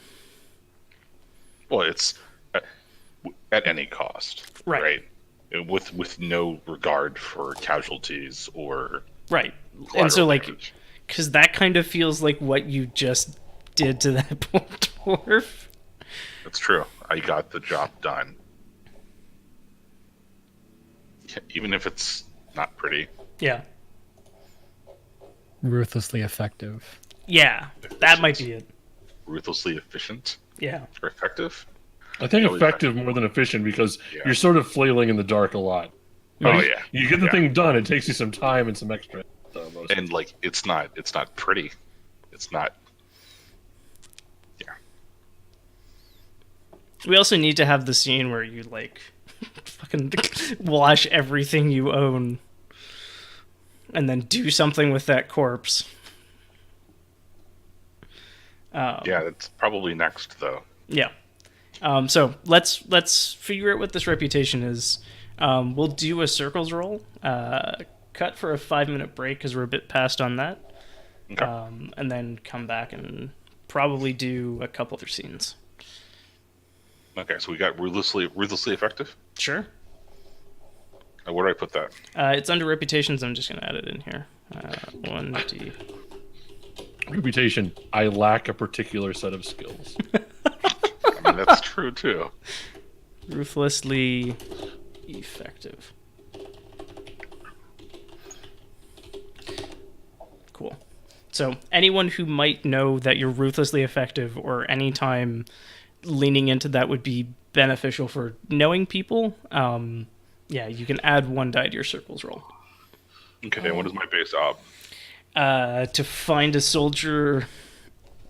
I mean, like, how like you are there, how just anyone who knows the business end of a sword and gun are they? I mean, I'd like them to be loyal to the kingdom, right? Okay. Like willing to, So willing so to. the more specific you get, the more ob it is. So if you're just like any soldier, but they're loyal, that's probably like, I mean, you've got 3 dice at that point, so it's not easy, but it's probably feasible. If you want to be like a spy who knows extortion, who's like super loyal and like is this person's cousin, then it's like 15 ob. I think I just need loyal spies or loyal soldiers. Okay. So yeah, that's broad occupation, same life path. Are they noble? Do you care? I don't care. Okay. I think loyalty is something that's fairly common in this unit of politic. Because, I mean, we're violent, prideful traditionalists. And then time and place, again, doesn't matter, it sounds like. So, I mean, this feels like Ob 1.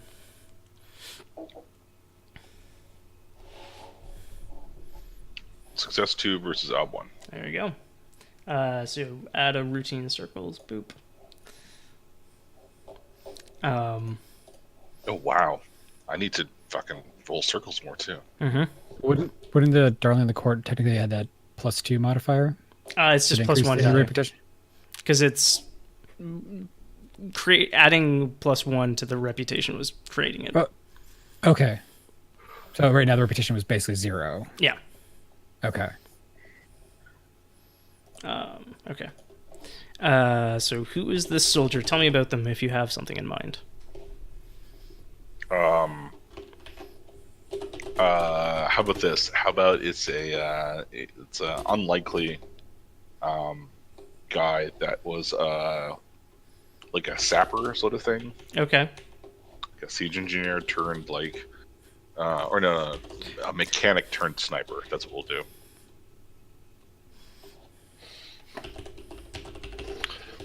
I realize that I made the side eye for a good reason. I just really like that it's a mechanic that's a mechanic, and I'm super into that. I also just want to ask if they're into calibrations. Yes, yes, Okay. yes. And fond of practical jokes. Nickname is Reach. Nice. Okay. So on that extended exchange of humor, we're going to take a 5-minute break because my mouth is dry as sin. So we'll be back in 5 minutes. Don't go anywhere unless you feel like it. I can't stop you. We're not cops. Most of the mafia, though.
I mean, enough of it is fine.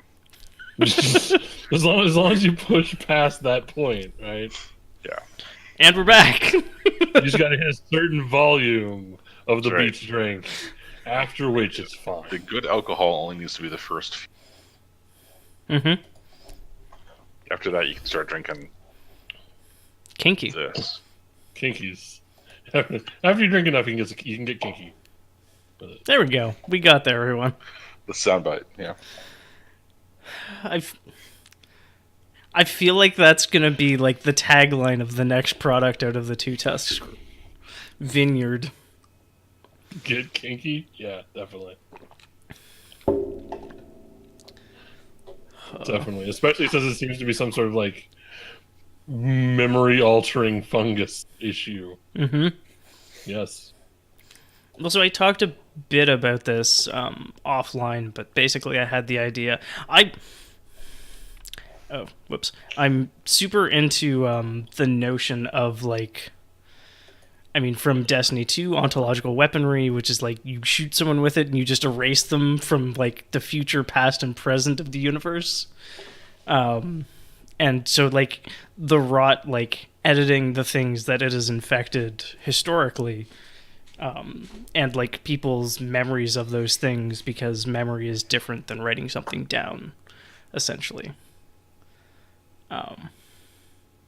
It's just, yeah, something that I want to see how, we deal with that. That'll be fun. That will be fun. Yeah. No, actually, I was thinking, depending on how hard we smash cut from me the first time, I think I want to be like, what was the name of the guy? Mammoth? What was it? The cleric of Pakun that I have. Moose. Or the Moose. Mammoth is way funnier though. Moose. I want to go consult with Moose at the third tusk. Essentially, I want to. Well, we've got the circle roll to resolve. Oh yeah. So Margreta gets to meet Reach, the sharpshooter. Oh yeah, we should definitely do that. Sorry. I think Reach is like a halfling or something, because y'all are assholes. No, maybe not. Maybe Reach is actually like a large boy. And then I think also Magnus should get another scene, and then we can close out on Endiso, or we can do Endiso then Magnus. Okay. Sounds good to me. But yeah. So where do you find Reach, Margareta? I think that, like,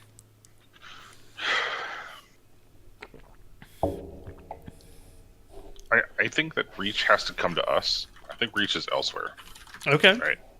Like, it's the sort of thing where we find Reach, not because we found him here, but because he comes to Margareta. Right? Okay. Like, he gets permissive and says, "Yeah, I'm interested," and comes into town. Because otherwise, like, he'd continue working on cannons or, like, whatever it is that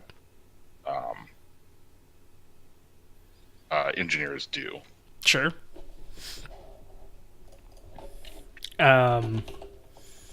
Okay, so your missive says, like, I'm putting together a crew? Right. Yeah. Putting together a team, and I need a few more bodies. Yeah. And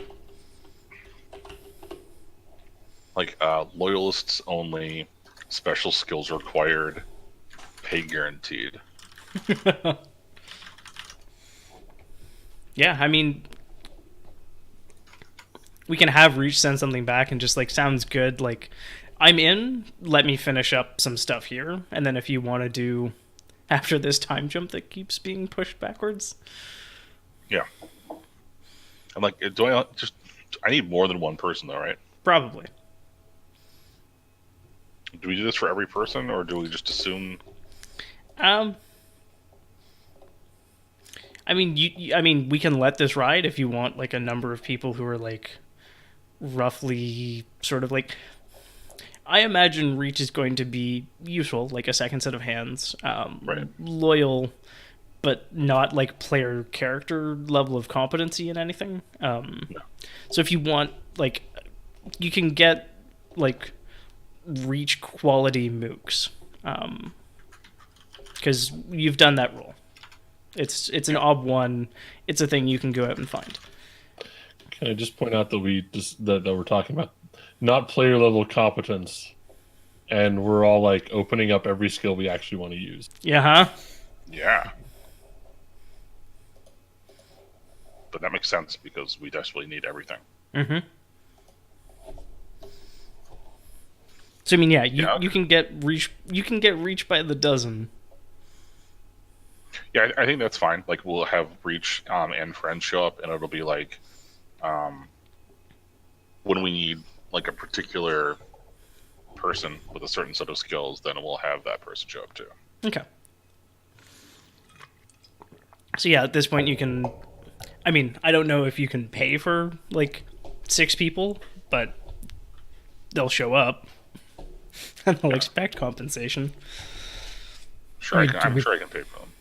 Talk about how much a cash, one unit of cash, typically buys. I mean, it'll depend on like how long you want them to work for and stuff like that. I mean, if they actually do well at extorting people, then maybe like they start paying for themselves, sort of. But yeah, I definitely imagine it's going to be profit share, but keep what you kill, boys. Profit sharing? What? Well, I mean, that's just learning from the best capitalists, right? Mm-hmm. They don't put in their own capital up. They just they let the market determine how much it's worth. Mm-hmm. Is this like a multi-level marketing pyramid scheme? You gotta Yeah, hire your own skull breakers to hire some more breakers. Oh God, yes it is. You hire other people. Do you hire yourself into a leadership, filling out the ranks below yourself? Yep. That's right. You dress for the job that you want. That's why I go to work dressed like Batman. My parents are dead.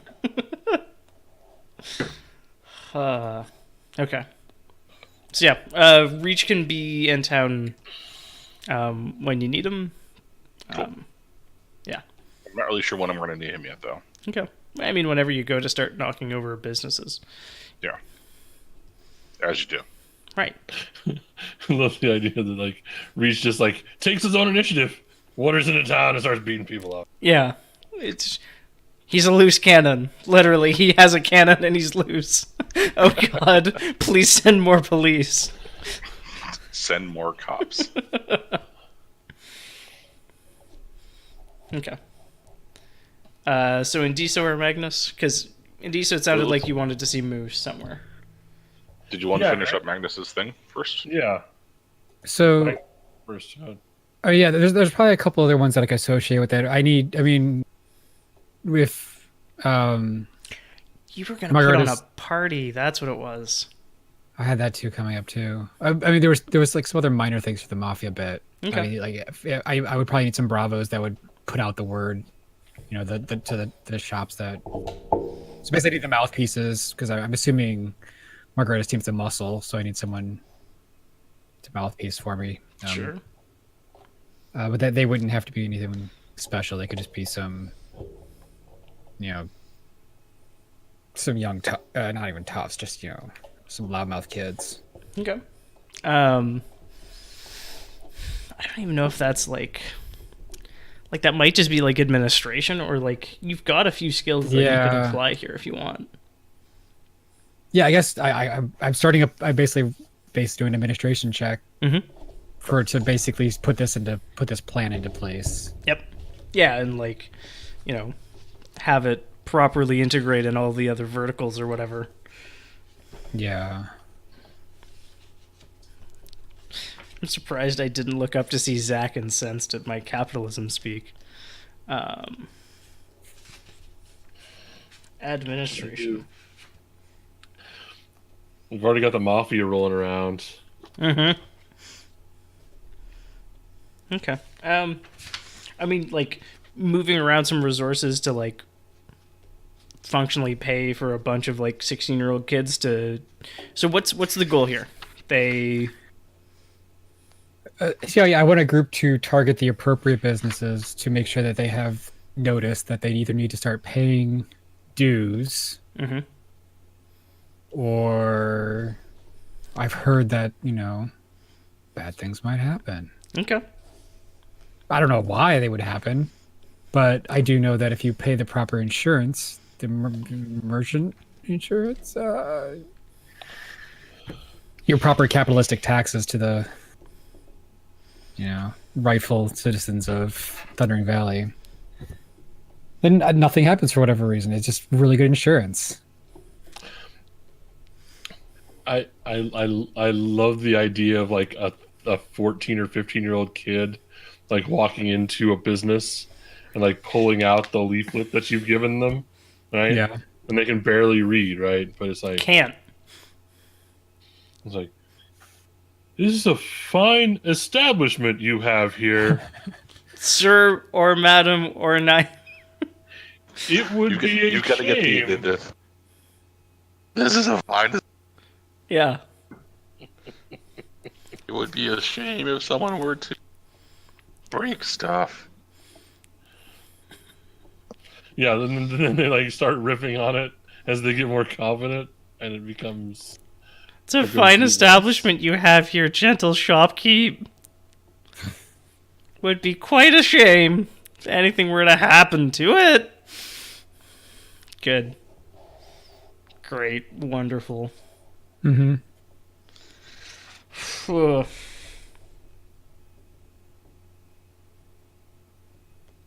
This feels like it's not especially difficult. Thinking like ob 3 administration to like. Let's see. Okay, so I want to fork in right and persuasion to say that I have written a proper flyer for this, Okay.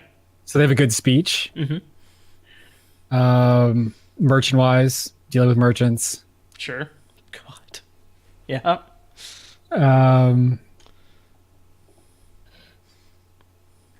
I argue for forking in accounting to make sure that all these finances paid appropriately so they don't get turned on me pretty easily. Sure. We'll go with that. That's already 8. overkill, hopefully. 8 8 on versus, what'd you say? 3. 3? I do worse like that. We'll spend the fate because I'm just doing wonderful. Oh, Oh no. I really think it'd be very funny if you failed this, though. And I did not fail it. I was looking forward to them all paying tribute to the wrong person. Yeah. I know. There's just I don't want to fail. Okay. Bad. Well, I got a routine check. And Yay. and good news, you spent fate on administration. Only like Oh, yeah, there we 19 go. more to go. Mm-hmm. Be a busty minute. Kids are hard to work with these days. They got no Holy motivation. shit. They're just all playing Fortnite. Wow. Handouts and shit. But their Fortnite is actually just like a game that takes 2 weeks to finish. Yes. Whatever it's called. And it's building a fort Uh-huh. and then shooting at each other with BB guns from up their fort. Good. The game reset. They only play it at night, and the game resets every right? Well, no, enough of them started playing it at school that they actually brought down the entire school network. Anyways, I'm done making Fortnite jokes now. Yeah, your cloud of urchins descend upon the city and start warning. The faceless army's back. Commence warning people of non-specific threats to come. Yeah. Maybe they should stockpile a little extra cash. I think that might be like phase 2. I don't want to go too much right now. Okay. But I think targeting the suppliers would be the next part of the process. Okay, so Make this sure was you're only doing mostly business, yeah. this is mostly like retailers. Yeah, for now we'll start with the retail and then we'll move deeper. I mean that might all just be part of what happens during time off too. Yeah. Just And there's a few people who resist, but like, I mean, you were kind of expecting that. They will be made example of. Yeah, exactly. Let's say it's like 2 or 3 businesses. Let's make a list of them.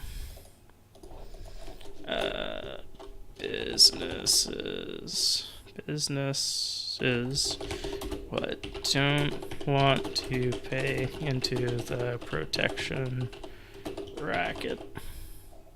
Whoa. Come on now. It is a business accommodation fund. Fire insurance. From non-specific fire. Right. It's to stop people from walking into your business and yelling fire. And firing guns at you. Yeah.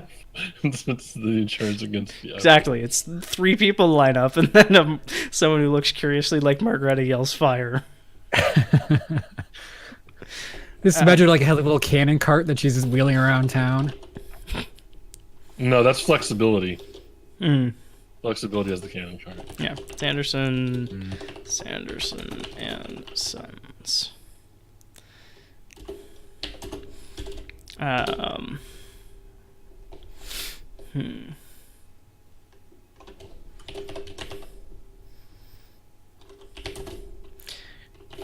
Crane's books. And what's the last one? I think it's going to be like alchemical, some kind of alchemical things.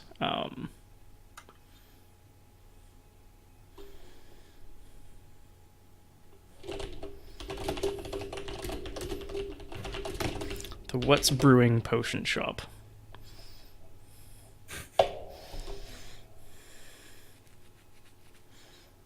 That's the Dragon Age 2 joke.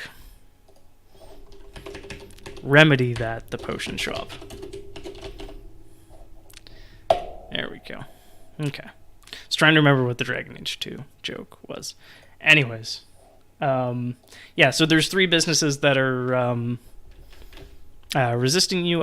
Sanderson Sons is going to be some kind of like legal firm.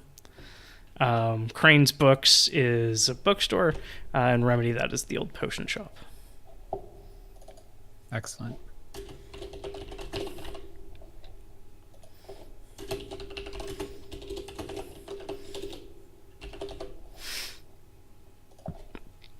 Oh, excuse me. All right. Is there anything else you want to accomplish or attempt to accomplish? What else did I say I was going to do? So this exploits non-citizen-owned businesses. Mm-hmm. This will increase the guild members' wealth. I mean, yeah, and the part we'll see. Yeah, right now the wealth you've increased is Margareta's. Yeah, this is. I mean, the people, but that means everyone else is starting to pay dues eventually. Okay. No, I guess the only other thing that I technically have is the party. Okay. But I don't know if we want to get into that or if we want to. Let's see what Indiso's up to.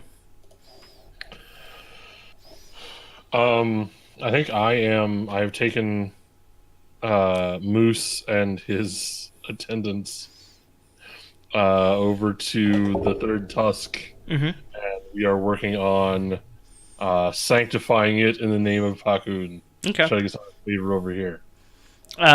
Claudia looks distinctly uncomfortable here. But Okay. she's also just been like there. Yeah. That's kind of weird. Like I don't know what your sleeping arrangements are, but she's been like on a chair just outside of the room. And yeah. It's very strange. I'm not even paying her yet. This is very strange. Yeah, no, so I imagine like Claudia's probably like 3 or 4 paces back, and I'm sort of standing shoulder to shoulder, walking between rows in this grapery that we have acquired, and looking over the operations, trying to figure out how much person power we're gonna need to make this thing work. And like, if we can better align the rows with the ley lines that run through this part of the valley. Well, so that sounds like two different things. It's a lot of different things, yes. Well, so like, how many people you need to like actually get, product out of this place is probably like administration, which you should probably have if you're going to be, operating multiple businesses. Because vintner is specifically the making of the wine. Yes, I do not have administration at all. Correct. So, let's do this. So the root of administration is perception. Of course it is. And that's where you're a Viking. Wouldn't it be? I'm okay at persuasion or perception. For some reason, I'm way better at will, and I'm not sure why. That is. It definitely is. I think it was so you could talk better and lie better. I do that fairly well. That would be my guess. So talking to and I don't know if he cares at all, if Moose cares at all about like the basic administration of the place. No. So I think we're gonna need like what, three dozen people working these grapes. Sound right? I mean, we're gonna have to change up these rows here and this row here, so we better with the valley energy coming off the mountains. Do you want to do the symbology first to figure out like what the optimal arrangement of that whole thing is? Of course I do. Okay. Why would I not do that? Yes, I will absolutely do that. Okay. Well, so I mean, like, are you doing the administration to help with the symbology, or are you doing the symbology to help with the administration? Like, what does... I think... Or is it both matter? I think they both matter. I think the symbology is the thing that I would let guide the administration. Okay. So that, to me, that I think symbology comes first and administration comes second. Okay. What is my ob on a symbology check of this nature? I think because this is like... I don't think this is a common religious symbol. I think this is an obscure religious symbol. So ob 3, Moose is helping. Okay, I was gonna say because ob 4 is okay. I'm gonna fail. I fail. Oh, that is 4. Okay. I'll go 4. Let's go 4. Okay. Boom. And then you get the extra die from Moose. Oh well, let's definitely roll that then. Yes, I got 4 successes. Oh, on 8. Okay. Yeah. Right. The roll itself was not bad. Yeah. The result was well outside my actual deployment ability. So I will regale him with this idea of shifting everything around and making it line up better. And are there any geometries that are sacred to Pakun that we should be observing? And Moose is just silent. Like, just occasionally, like, yeah, nods, and like... Great! Okay, so... I'm thinking... Moose stopped paying attention when you started elf-splaining their god to them. Awesome. Yeah, that makes total sense to me, yes.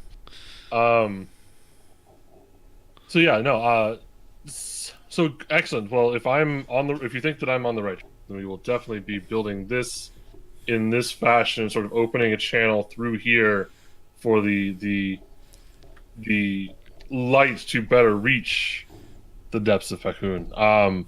We should probably build some sort of cellar over there, the same sacred and just spot of the left. Moose is just rubber stamping everything you're saying. And then I think the next thing I do is I'll make an administration check to see how many people I think I'll need. Great. And if I need a bunch, I'll pick up my highway robbers. It'll be awesome. Right. Administration, I think this is like 3, maybe 4. Let me check. Either way, doesn't matter. Either way, so high. Yeah, this is 3. Okay. Possibly 4, depending on. I think it's 3 to actually get the thing. Okay. Well, again, Yeah, I mean, not Matt bad is not rolls, but they're completely out of reach. So yes, that's fine because I now have a dot in mm-hmm. my opening of administration, and we'll continue sucking at this at least 5 more times. And you're almost good at symbology now. I'm getting really close.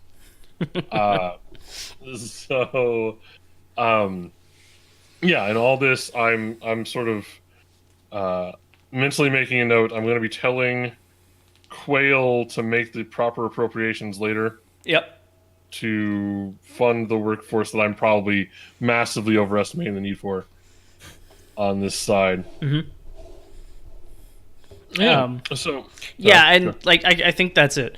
Functionally, what you've done is like mechanically, I think you've just destroyed this place's ability to make an income the next resources cycle. Like you're gonna tear up all these grapes. You're gonna like move the cellar to a place where it doesn't need to be, and it's not like in the magical with a capital M configuration that the other one was at. Like. You've forgotten to take account of something. Like it's across a road and you didn't flip it like a mirror would or something. And so, yeah, it's just everything's going to be like a bunch of work for no additional benefit. Awesome. I'm glad I'm putting Moose on. So, right. So, excellent. Now, I'm glad we took care of all that. Moose, I'm going to leave this to you to administer and do the proper rites and those sorts of things. I'll check back in, see how it's going, and perhaps learn at your knee, if such things are possible. And Moose is just that makes sense. Yeah, okay. Awesome. I'll wave at the bandits as we go past. Yeah. And Moose follows you out. Just apparently not listening to you at all. Do you need a ride somewhere? But back to Two Tusks. That's where all my stuff is. No, you're staying here. We have to sanctify this place to Pakun, right? Oh, yes, of course. Right. I need to go back to Two Tusks to get my reagents. That sounds plausible. We will likely need another tusk. Hold on. I'm gonna wave there is a goat in this vineyard. I will wave the third tusk over and attach them to the cart. I love the idea that you're just like a goat singer. Like the goat whisperer. The goat whisperer. Attach them to the cart, and then our weird little entourage will goat cart over to our over to Two Tusks Scrapery, I guess. And like you'd swear that Claudia's more relaxed, but you aren't sure how you can tell. Yeah. Okay. So yeah, that's all I wanted to do was get the second Grapery, like consult with Moose to get the proper rites underway. Okay. And to completely ruin that Grapery. Right. If somebody else has something they want to do, great. If not, then I think what Indisa's doing is going back and playing with the distillery and/or seeing if he can figure out how to burn a wine god. What would you like to roll for either of those? Alternatively, at this point, we just do the time jump, right? Yeah, I think that's. I think what I would probably do is I will buckle up, use whatever's around reap-wise to make a thing, and then time jump forward, see if it's not crap. Okay. me see if I can figure out where that is in the book. Just helps if I'm not muted. I think the only other thing I would do before the time jump would be to finalize whatever plans party, I guess. I mean, sure. Yeah. What would you like to finalize? Well, I would have to probably invite the people that I want to the hunt. Sure. And then I just have to make sure that the hunt is. I mean, the party in the town will probably be like the Merchants Guild responsibility. They'll handle that. But I have the special event for the hunting in the sacred lands for the festival. So it's basically making sure that I have the permits or the whatever, maybe like a resource test to get the permission to hunt, and then something to make sure that I get the people that I want there. Yep. I guess that'd be a circles test. Oh no, I already had the circles with. Oh no, that was with the guy. Yeah, I don't think I think people are going to show up to your party because otherwise that's just not interesting. Okay. Sure. I mean, do we want to come back as the party is the thing after the time jump? Right. Like, is that the framing scene immediately following the time jump? I think so. That's fine too. I think that's what it is, and then we'll do something like in media res to see how the party's going. Sure. Am I making special wine for your party? Is that what I'm doing right now when I get back to the grapery? Since I owe you the vineyard that I just destroyed. Destroyed, yeah. Oh, right. I think I'm just going to like temporarily turn off that fund of yours until you can get 3 tusks. No! Okay, that's fine. That's fine. Like under control. I feel like biffing 2 rolls in a row is that seems fair. That's fine, yeah. Yeah, that's fine. Yeah, no, that totally makes sense. It will be interesting to see how bad a shape it's in after a time jump. Mm-hmm. Just burning down. It's just like on fire. This is the wine fire. It's just outside. It's just outside town permanently now, the wine. Like a tire fire, except... Yeah. Okay. Except it's like wine. It's very aromatic, actually.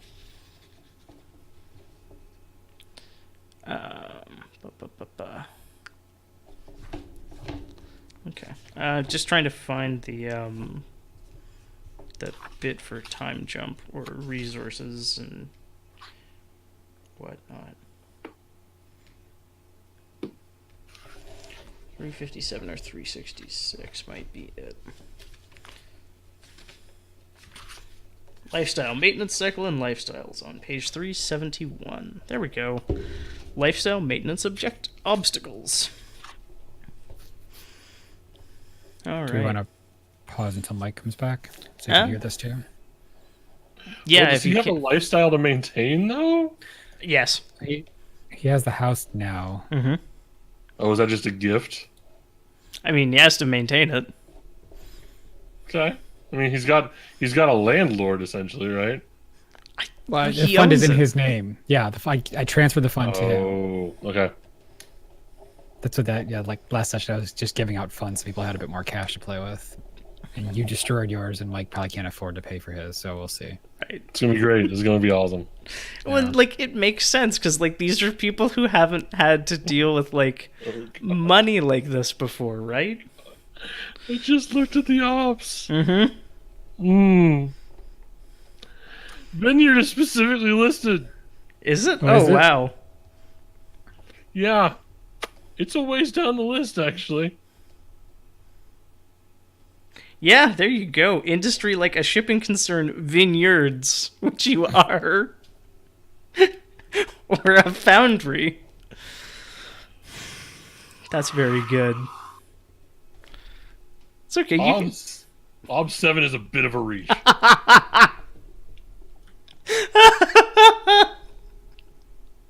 Clearly, I need to be translating like booze into cash. Like straight up cash to pay the rents. I don't know how you're supposed to hit that with, like... No, like with the resources you get from like owning a fucking... Yeah, it's ridiculous. I don't see how that's supposed to work. Unless like the point is the game is forcing you into debtorhood Yes. to like create drama, essentially. Mike, This is just basically just a resource check to maintain. yeah. Well, wait a second. Before we make this roll, I need to argument that You cut out, Mike. You need to argue that you have what? I have income now. You've got a fund. I've got the bruisers, right? So they got to account for something. I mean, they aren't a business yet. No, you have to use them for them to be a business, Mike. Right now, they're just a drain on your resources. Yeah. Then right before we cut to the time jump, I want to burgle. What is this? I think it's extort. Yeah. I want to commit extortion. Okay. Who are you extorting? Three businesses. You said 3 businesses? There's 3 that are holding out, but I mean, like, you have to hit all of them to get your protection money. Yeah. I'll hit all of them. I mean, hitting all of them in one roll is a very, very, very, very big roll. Which you That's how will... you said that. Hitting all of them in one roll is just a massive roll that you're not going to hit. Oh, okay, well then I'll do 1. Okay. Which would you like to do? I have extortion. I don't have to open extortion. I'm excited. Mm-hmm. This can make you cash. Yeah. Although I think you have cash. You got handed a pile of it. Yeah. You were handed 3 cash, and cash isn't, like, additive. My If I understanding. extort someone, I don't get more cash. I mean, you can functionally hand the cash straight off to Magnus, but It's still really confusing how cash works to me. I'm not perfectly clear on it, but my understanding is it's not like additive. Well, I mean, even with cash and rolls too, because I know how when we first started, we kind of said, okay, 2 is the way this works, but then you also referenced that one example of like building the huge resource. Yeah. And then in that check, they added like 15 cash into one roll. I'd need to check what it was, but like generating 15 cash is huge. Yeah, no, the whole thing was huge, but they basically for the final fund check, used a massive amount of cash in that check. So yeah, I don't know if I think we kind of said we can't just keep on ob testing 1 cash at a time to get cash. Mm-hmm. Like, I just assume that I can't raise less cash than I currently own. Mm-hmm. Yeah, I think there's sort of a logarithmic for it. It increases by big enough increments that you can't add 2 together to get to even 3. You have to go. Yeah. Bigger. Yeah. I sort of imagine each one is like a power of 10. Yeah. So I have cash 3 and funds 2. Yeah. So, like, is that going to be enough to get me through this? Yeah, probably. Okay, fine. You're going to be fine, Mike. You barely own anything. Yeah. I, on the other hand, am fucked.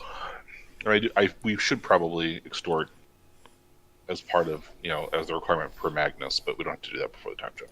Mm-hmm. Okay. And I mean, so here's the other thing. If you get taxed, then that just means you now have an impetus to do something about it. Yeah. Which means, like, maybe you extort some stuff and you hold the money back from Magnus. I mean, that was going to go without saying, right? Yeah. Yeah, we're going to skim. We're the mafia. Like, this is... works. Okay. La cosa nostro. Nostro? I figure Margretta's at Ob 3, because I don't think you're in a lord's manor in the city. I think you're in a nice house.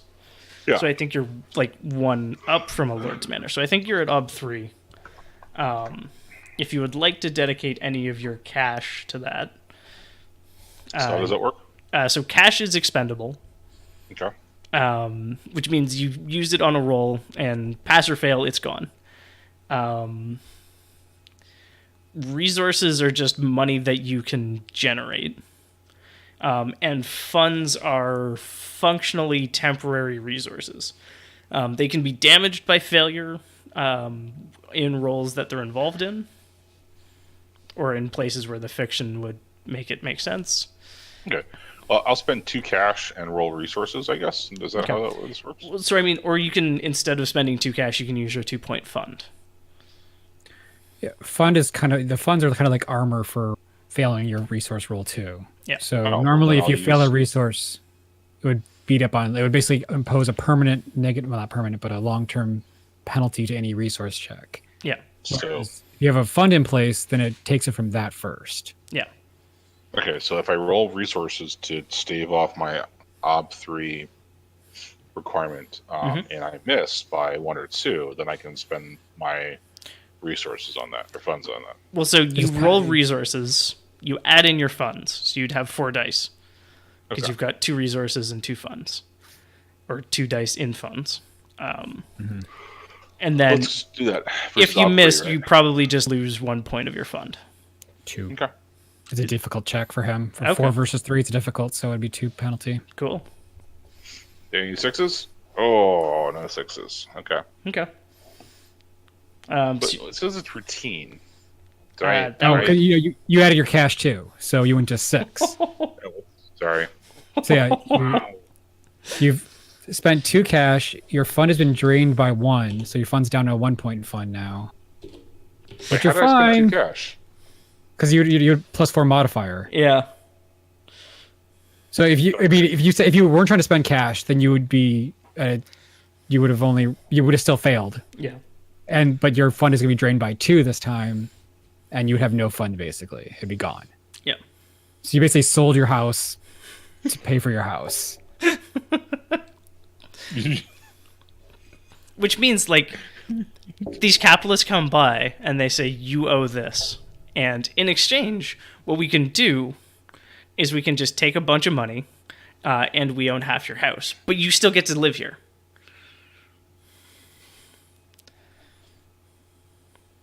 It's a reverse mortgage, Mike. Right. Not just a regular mortgage. So I didn't mean to roll 4, but Okay. whatever, it's fine. I mean, if you want, we can just drop the last 2 dice. Your fund goes away and you keep your cash. And The fund represents my house. it's, the rent on the property. Your ability to get money from the house. So basically, your entire house fund is tied into paying for itself, basically. Can I present an alternative set of interpretation of what just happened? Absolutely. Because in my head, what happened was The mercenary company moved in. Margaret is already like sort of shifty fly by night, half out, 1 foot half out the door anyway, right? Mhm. And somebody shows up for taxes, and she's like, "Gun, you know what? No, fuck it, I'm out," and just like bails on the house, just like, nope, I'm not paying taxes to these assholes. I'm just walking away. So, I mean, you tell me, Margaret. So, I mean, like, has the mercenary company moved in and are they functionally just, like, wrecking the house? Like, Oh God, slowly No, and that'd be- gently. going be full out awful Hell's if Angels on still this place. Yeah.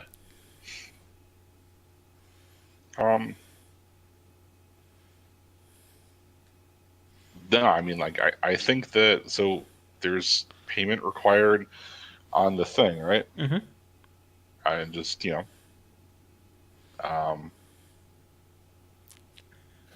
I definitely don't like the idea of the mercenary people coming back and taking over the house. Okay. I mean, they'd let you live there. Not really the point, right? Because then I just murder people, and that becomes way more complicated. Well, no, these are like Reach and Friends. Like, your company moves into your house. My mercenaries, Yeah.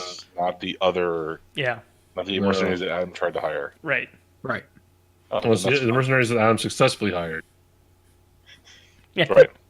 It basically turns more into you basically have a continuous drain on the fund to keep your Yeah. house fed and clean and stuff. It seems perfectly reasonable because now there's like more than just Gun Lady in it. Yeah. Yeah, the other angels are here now. Right. Okay, that makes sense. Yeah. And, like, like it's turning into like that college townhouse, right? Like no one does their dishes. Like there's No, this is why they make soldiers live in tents. No, Yeah. that makes folks. Yeah, okay. These aren't even soldiers anymore. They're ex-soldiers. Like these are the ones that came back and they got like the hair down to here and like patches all over their jacket. Hey, what are you saying about the hair? Man? Get a haircut, you hippie. That's what Zach's saying. Anyways. All right. So, do we want to see Magnus's lifestyle maintenance, or do we want to see Indiso's lifestyle maintenance? Well, Indisos is going to be incredibly amazing. I mean, Magnus is in the past, so. I don't know. Indizos is going to be like, yeah. Well, so here's something that I recall, and I wonder if Zach recalls it before I remind him. But in the very first session, No, I was going to pull that card. okay, Soon. And be like, I worked this out once. yeah, Once. it's not no taxes. I told you that. We can check the tape. We No, have I tape. remember. I very specifically remember that it was not like, Yeah. you know, like the dialogue was, oh yeah, we're gonna pass. Like the conversation we had was like, no, Yeah. they're gonna, it's like, your taxes are gonna suck slightly less. Yeah. Okay. I mean, I could just poison the tax man at this point. Mm-hmm.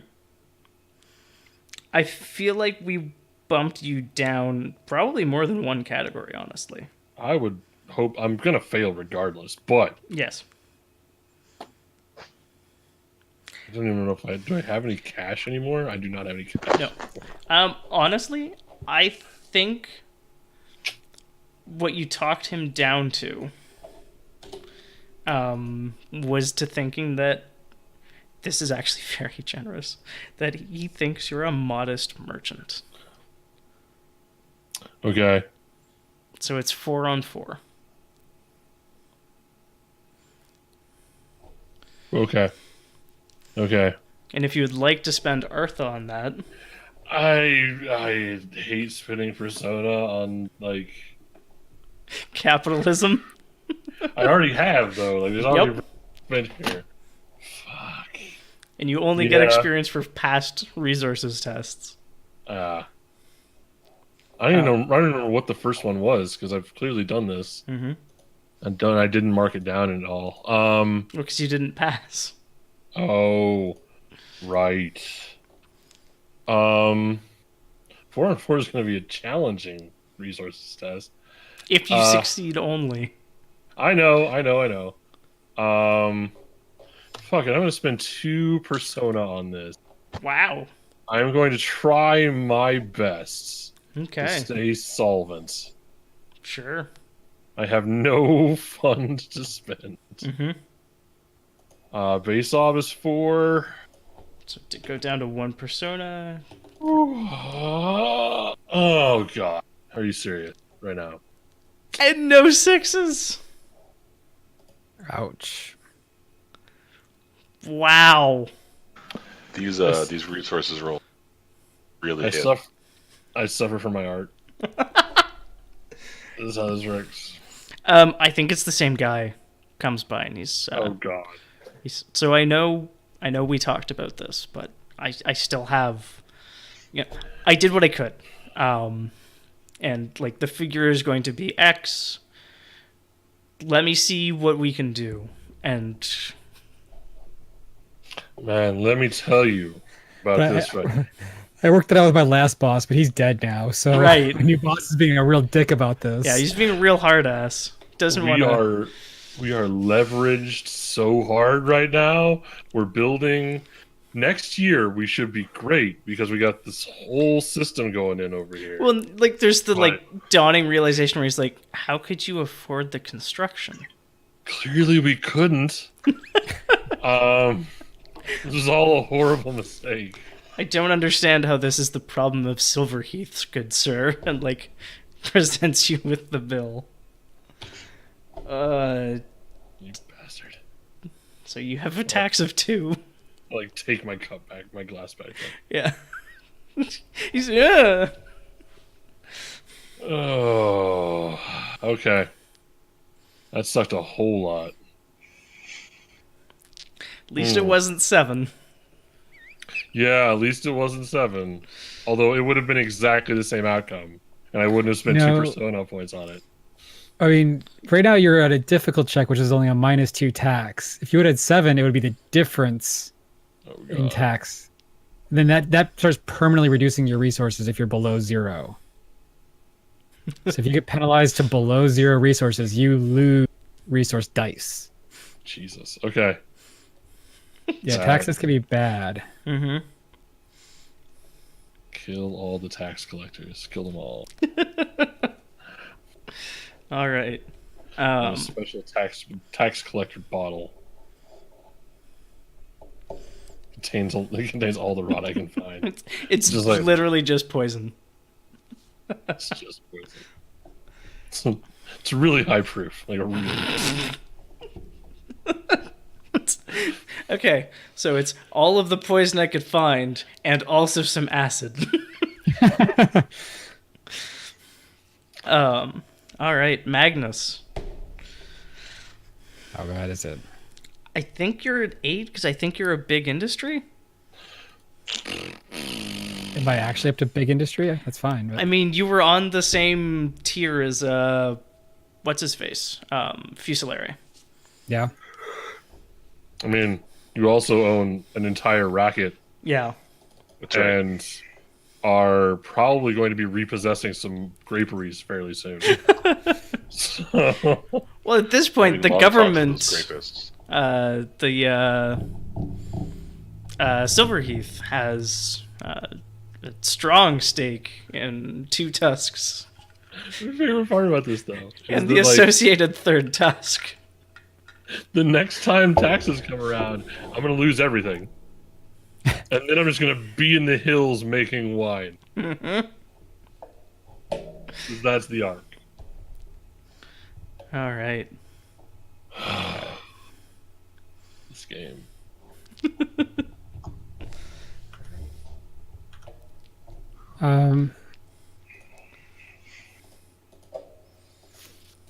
I like that this makes everybody a little desperate too.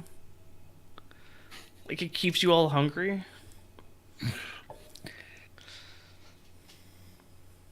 So, I'm curious, Mm-hmm. with the complication use of persona, negate a failed roll with a consequence. Does that mean you just ignore the consequences from a roll? No, I think it's you negate a failed roll. So, like, yeah, you wouldn't take the taxes hit, but something else happens. So, like, because go ahead. I'd just be curious if I tried to make this a challenging roll for my, so I could possibly have a chance of getting a challenging pip with the resource check, which is near impossible. Mm-hmm. And I use that persona point to negate the taxes. Yep.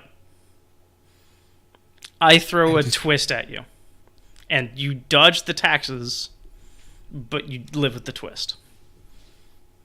Okay. That's my reading of that. I'll see if maybe there's Twist is your Batman. I'm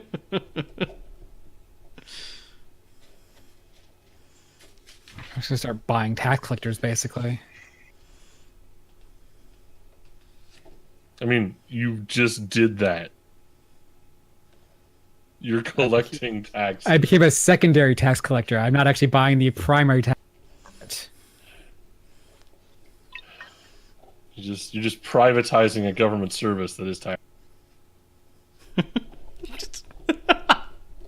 Privatized tax? Yeah, no. So yeah, optional rule persona point complications. If a character has just failed the test and gotten themselves into deep trouble, killed, captured, or something similarly horrible, the player may spend a persona point to redirect the narrative from certain death into further complications.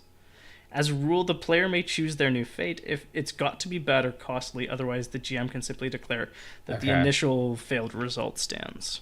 So it's still basically going to be something shitty happens. Oh, yes. We'll just funnel the...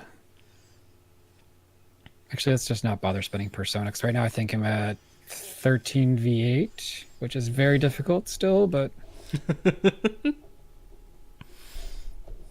is that? Is that a difficult check? 13v8? No, I it's don't still think so. It's It's routine. No, it's a routine. Difficult starts within a couple dice of your. Yeah. I would have to be at Yeah. a 10v and 8. It's just jeez. Mm-hmm. See if you can make it harder. Go buy some stuff right now. No, I could just not use certain things. Like I could use Yeah. a cheaper fund. Yeah. One Fair. of your 3 cheaper funds. So Fair. the best I can do is a 10v8 to make it difficult. Let's do that. Okay, hold on. So I have 7 as base. Then I have affinity for business, which brings it to 8. And Yep. I'll just throw a 2-point fund at it. So Okay. I'm basically putting up the cheese shop for my fund. Oop, wait, that's not right. It's supposed to be a 3, not a 2. And this is an 8. And let's just see what happens. Got Oh there. my god. Rich get richer. That comes through in dividends. That's another difficult check. Look at how many 6s you rolled. Jeez. That Good things do happen to Hey. bad people. capitalism works. That's all I can say. Eat the rich. Eat the rich. Me and my rot works are coming for you. Next session. Dude, I want to be Adam, propping up your for money. business. I want to be making sure your halls are plated in gold. You're gonna be propping up my business literally because burying your remains underneath. So the complication I had in mind, if you had failed and then been like, well, complication at me, I was going to say that Eladrian is going to, like, basically pulls a power play Oh, yeah. to be punk the nice. guild out from under you. But yeah, no, you got there. Yeah, a tax collector comes around and, it looks according to our records that you owe, and slaps the thing down, and you just like, I have my briefcase. I have a new Yeah, briefcase exactly. manufacturing business now. yeah. You take all of your meetings there. Just briefcases. Yep. So briefcases. There you go. You're up to 3 of 4 difficult tests you needed. God damn. The challenging ones are going to be impossible. I don't see how. I mean, like, if I could roll like that on a challenging test, that'd be great. 'Cause That's I could just how. throw this, like- That's Yeah. exactly Yeah. how. Also, you burn persona points. Yeah. Because you can spend 3 of them to get extra dice. And they But you don't can't use extra dice though. on Yeah, no, resources. Artha don't. It doesn't Artha don't- float it doesn't- the. Oh. Yeah. That's how you do Okay. it. Artha are essentially like stealth XP. Yeah. I didn't know that. Okay. It says total dice minus Artha up at the top of the test difficulty thing. It's not evident, but that's Yeah. Well, I also don't have the book, so I don't know all these. well, no. But if you look under skills and then there's test difficulty, and then it says total dice minus Oh, Artha. minus Artha. There it is. Okay. So yeah, that's the other way you get it. Is cool. So we'll start next session, and I mean, is it like 30 days or is it like a couple months? Do we think has gone by? I think it's a couple months. I would. You're waiting on a vintage, right? So you need. Yeah, some I time. would like to take a shot at like training, essentially. Right. Like. No, that's Yeah. part of it is practice. Which assuming practice wealth, but that would be amazing. can you practice circles? Can you practice resources? Right. I have no idea how practicing works. So Practicing is basically you get to spend a bunch of time, and how much time you can spend per day is determined by your will. And basically you just like you do this thing, and like your player character lives that one thing for a while, and you can say like, I'm going to put in 8 hours a day for 3 months, and according to this table, like for this type of skill, that's a difficult test. So I can just like buy a difficult test with this amount of time for my character just like doing that thing, and like which means you spend like 8 hours a day practicing seduction or 8 hours a day practicing sword. Some of those realities are pretty funny though. Like 8 hours a day telling ugly truths to people at court. Yeah, at that point, you're basically just an insult comic. Yeah. Full time job. Yeah.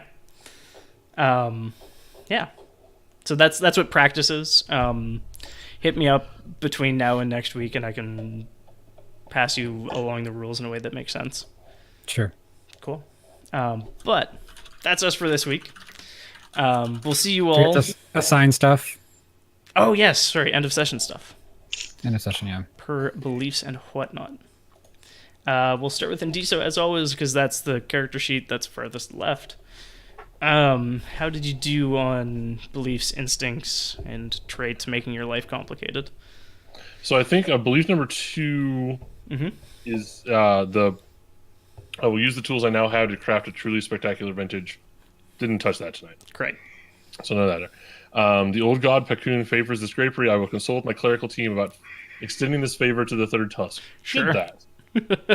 Did that. It cost me dearly when I did it. Yep. So I'm going to claim a persona point for that one. Sure.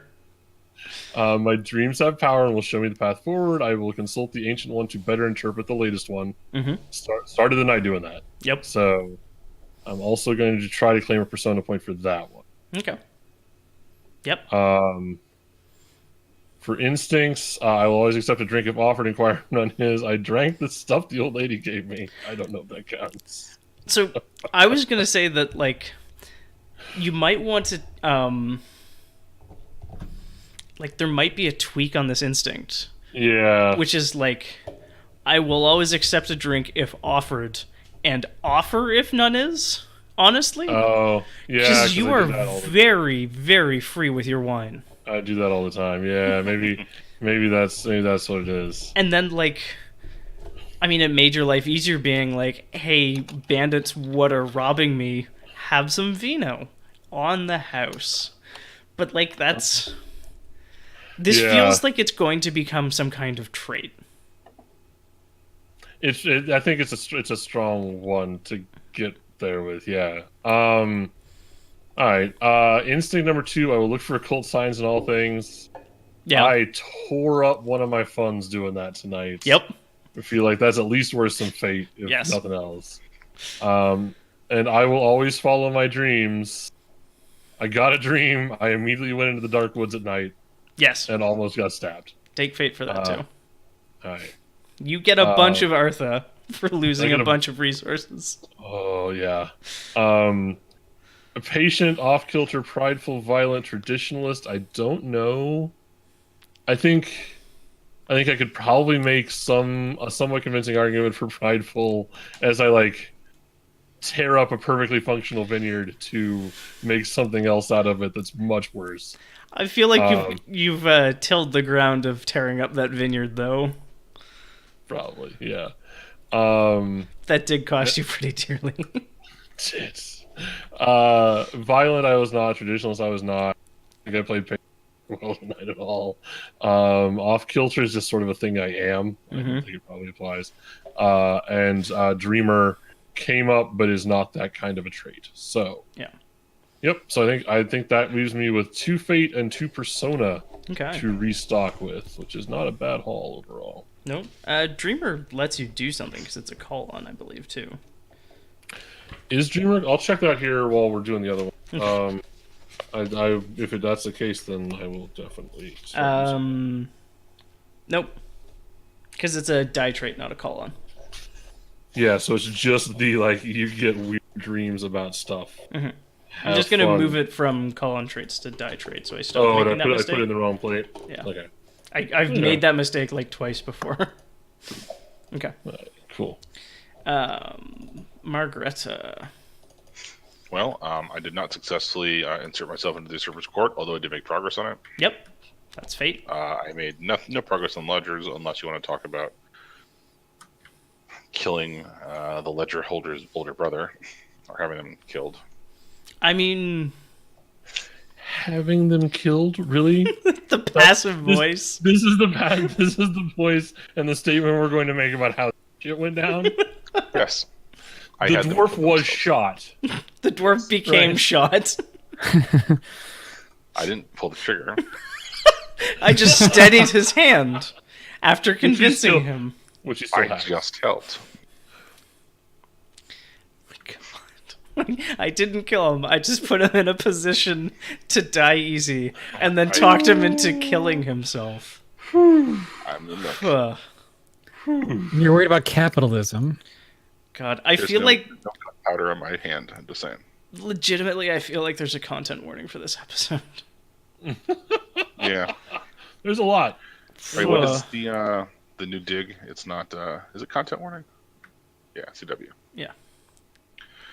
All change rooted in chaos and also described by turning these supervillain rules and traditions against them. I don't know if they have. I mean, generally, suicide is not a thing that societies embrace. Yeah, so but that's gonna play out later, like next session. I mean, if you want to tweak these so that like you can accomplish them in a session, Yeah, or I'm like, happy to do I mean, something for your mercenary company, right? Like, I figure you could cash out for Persona off your last one, and Okay. then change a belief to be like, blah blah blah, mercenaries, yada yada, fuck capitalism. Sure. I'm a mercenary company, ergo fuck capitalism. Right. is a stand. I'm hacking the Gibson for great justice. I didn't get a chance to pry any secrets out of this guy before I let him shoot himself. Wow. He didn't get too close. Oh my. I don't know let that him any of your instincts. shoot himself. I don't know that any of your instincts What happened? got you in trouble. No, definitely not. I think I was both prideful and violent, if Yes. not also traditionalist. Yes. I think cold-hearted is kind of indisputed. Yeah. Yeah. That's it. Okay.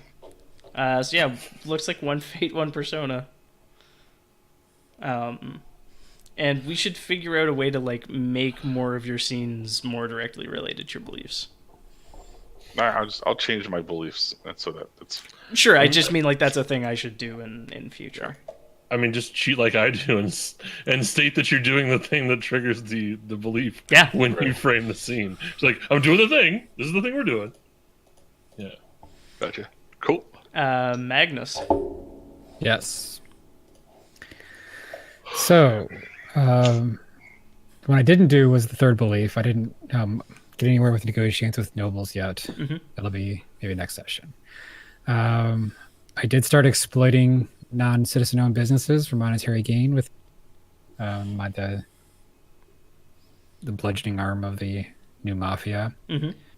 So I'm finding Margarita's Marauders, please. Margarita's Marauders. The M&Ms are in full effect. And then my second belief, I want to say now that a guild's been restored, I'll find a way to increase its members' wealth. I'm going to make that more about the mafia now. So I'd like to do persona there and say that I found a new way. The new way is Crime. through crime. Yeah, apparently. Okay. So I think something that's going to happen during this time skip is Silverhearth will realize, like, wow, this place is more fucked up than we thought. And they're going to hire that mercenary company. And they're probably going to start cracking down a little more on the various and sundry crimes that have been going on around town. I for one, am looking forward to street fights between Marguerite's Marauders and the forces of the state, as it were. Well, it's not even the state, because they're capitalists, so they like to pay their cops privately. Okay. So I'd say Fate for 1, Persona for 2. Sure. Instincts, I don't think any of my instincts got me in trouble. I'm so curious to see how long Instinct 2 lasts. Once you've, like, I fully embraced crime. I will not lie to make a deal Right. about anything else. No, I haven't said anything about that. But if I'm shaking your hand over a business table, I will be on the straight and narrow. And, like, you shake someone's hand and you're just like, okay, we can kill you now. Yeah. And then I don't think any of the traits. I mean, I'm definitely feeling self-satisfied Mm-hmm. my current progress, but I don't think anything got him in trouble either. Cool. Makes sense. All right. So that's been us. We're basically right on time. I've got 18 seconds to get us out of here, and we're perfectly on time. I've been Andrew Otway. We're That D&D Podcast. Hit us up on social media. Be sure to like, share, subscribe, and just take care of yourselves out there, because the world's going to hell, and we need you in it. Shit's on fire, yeah. Literally. Night.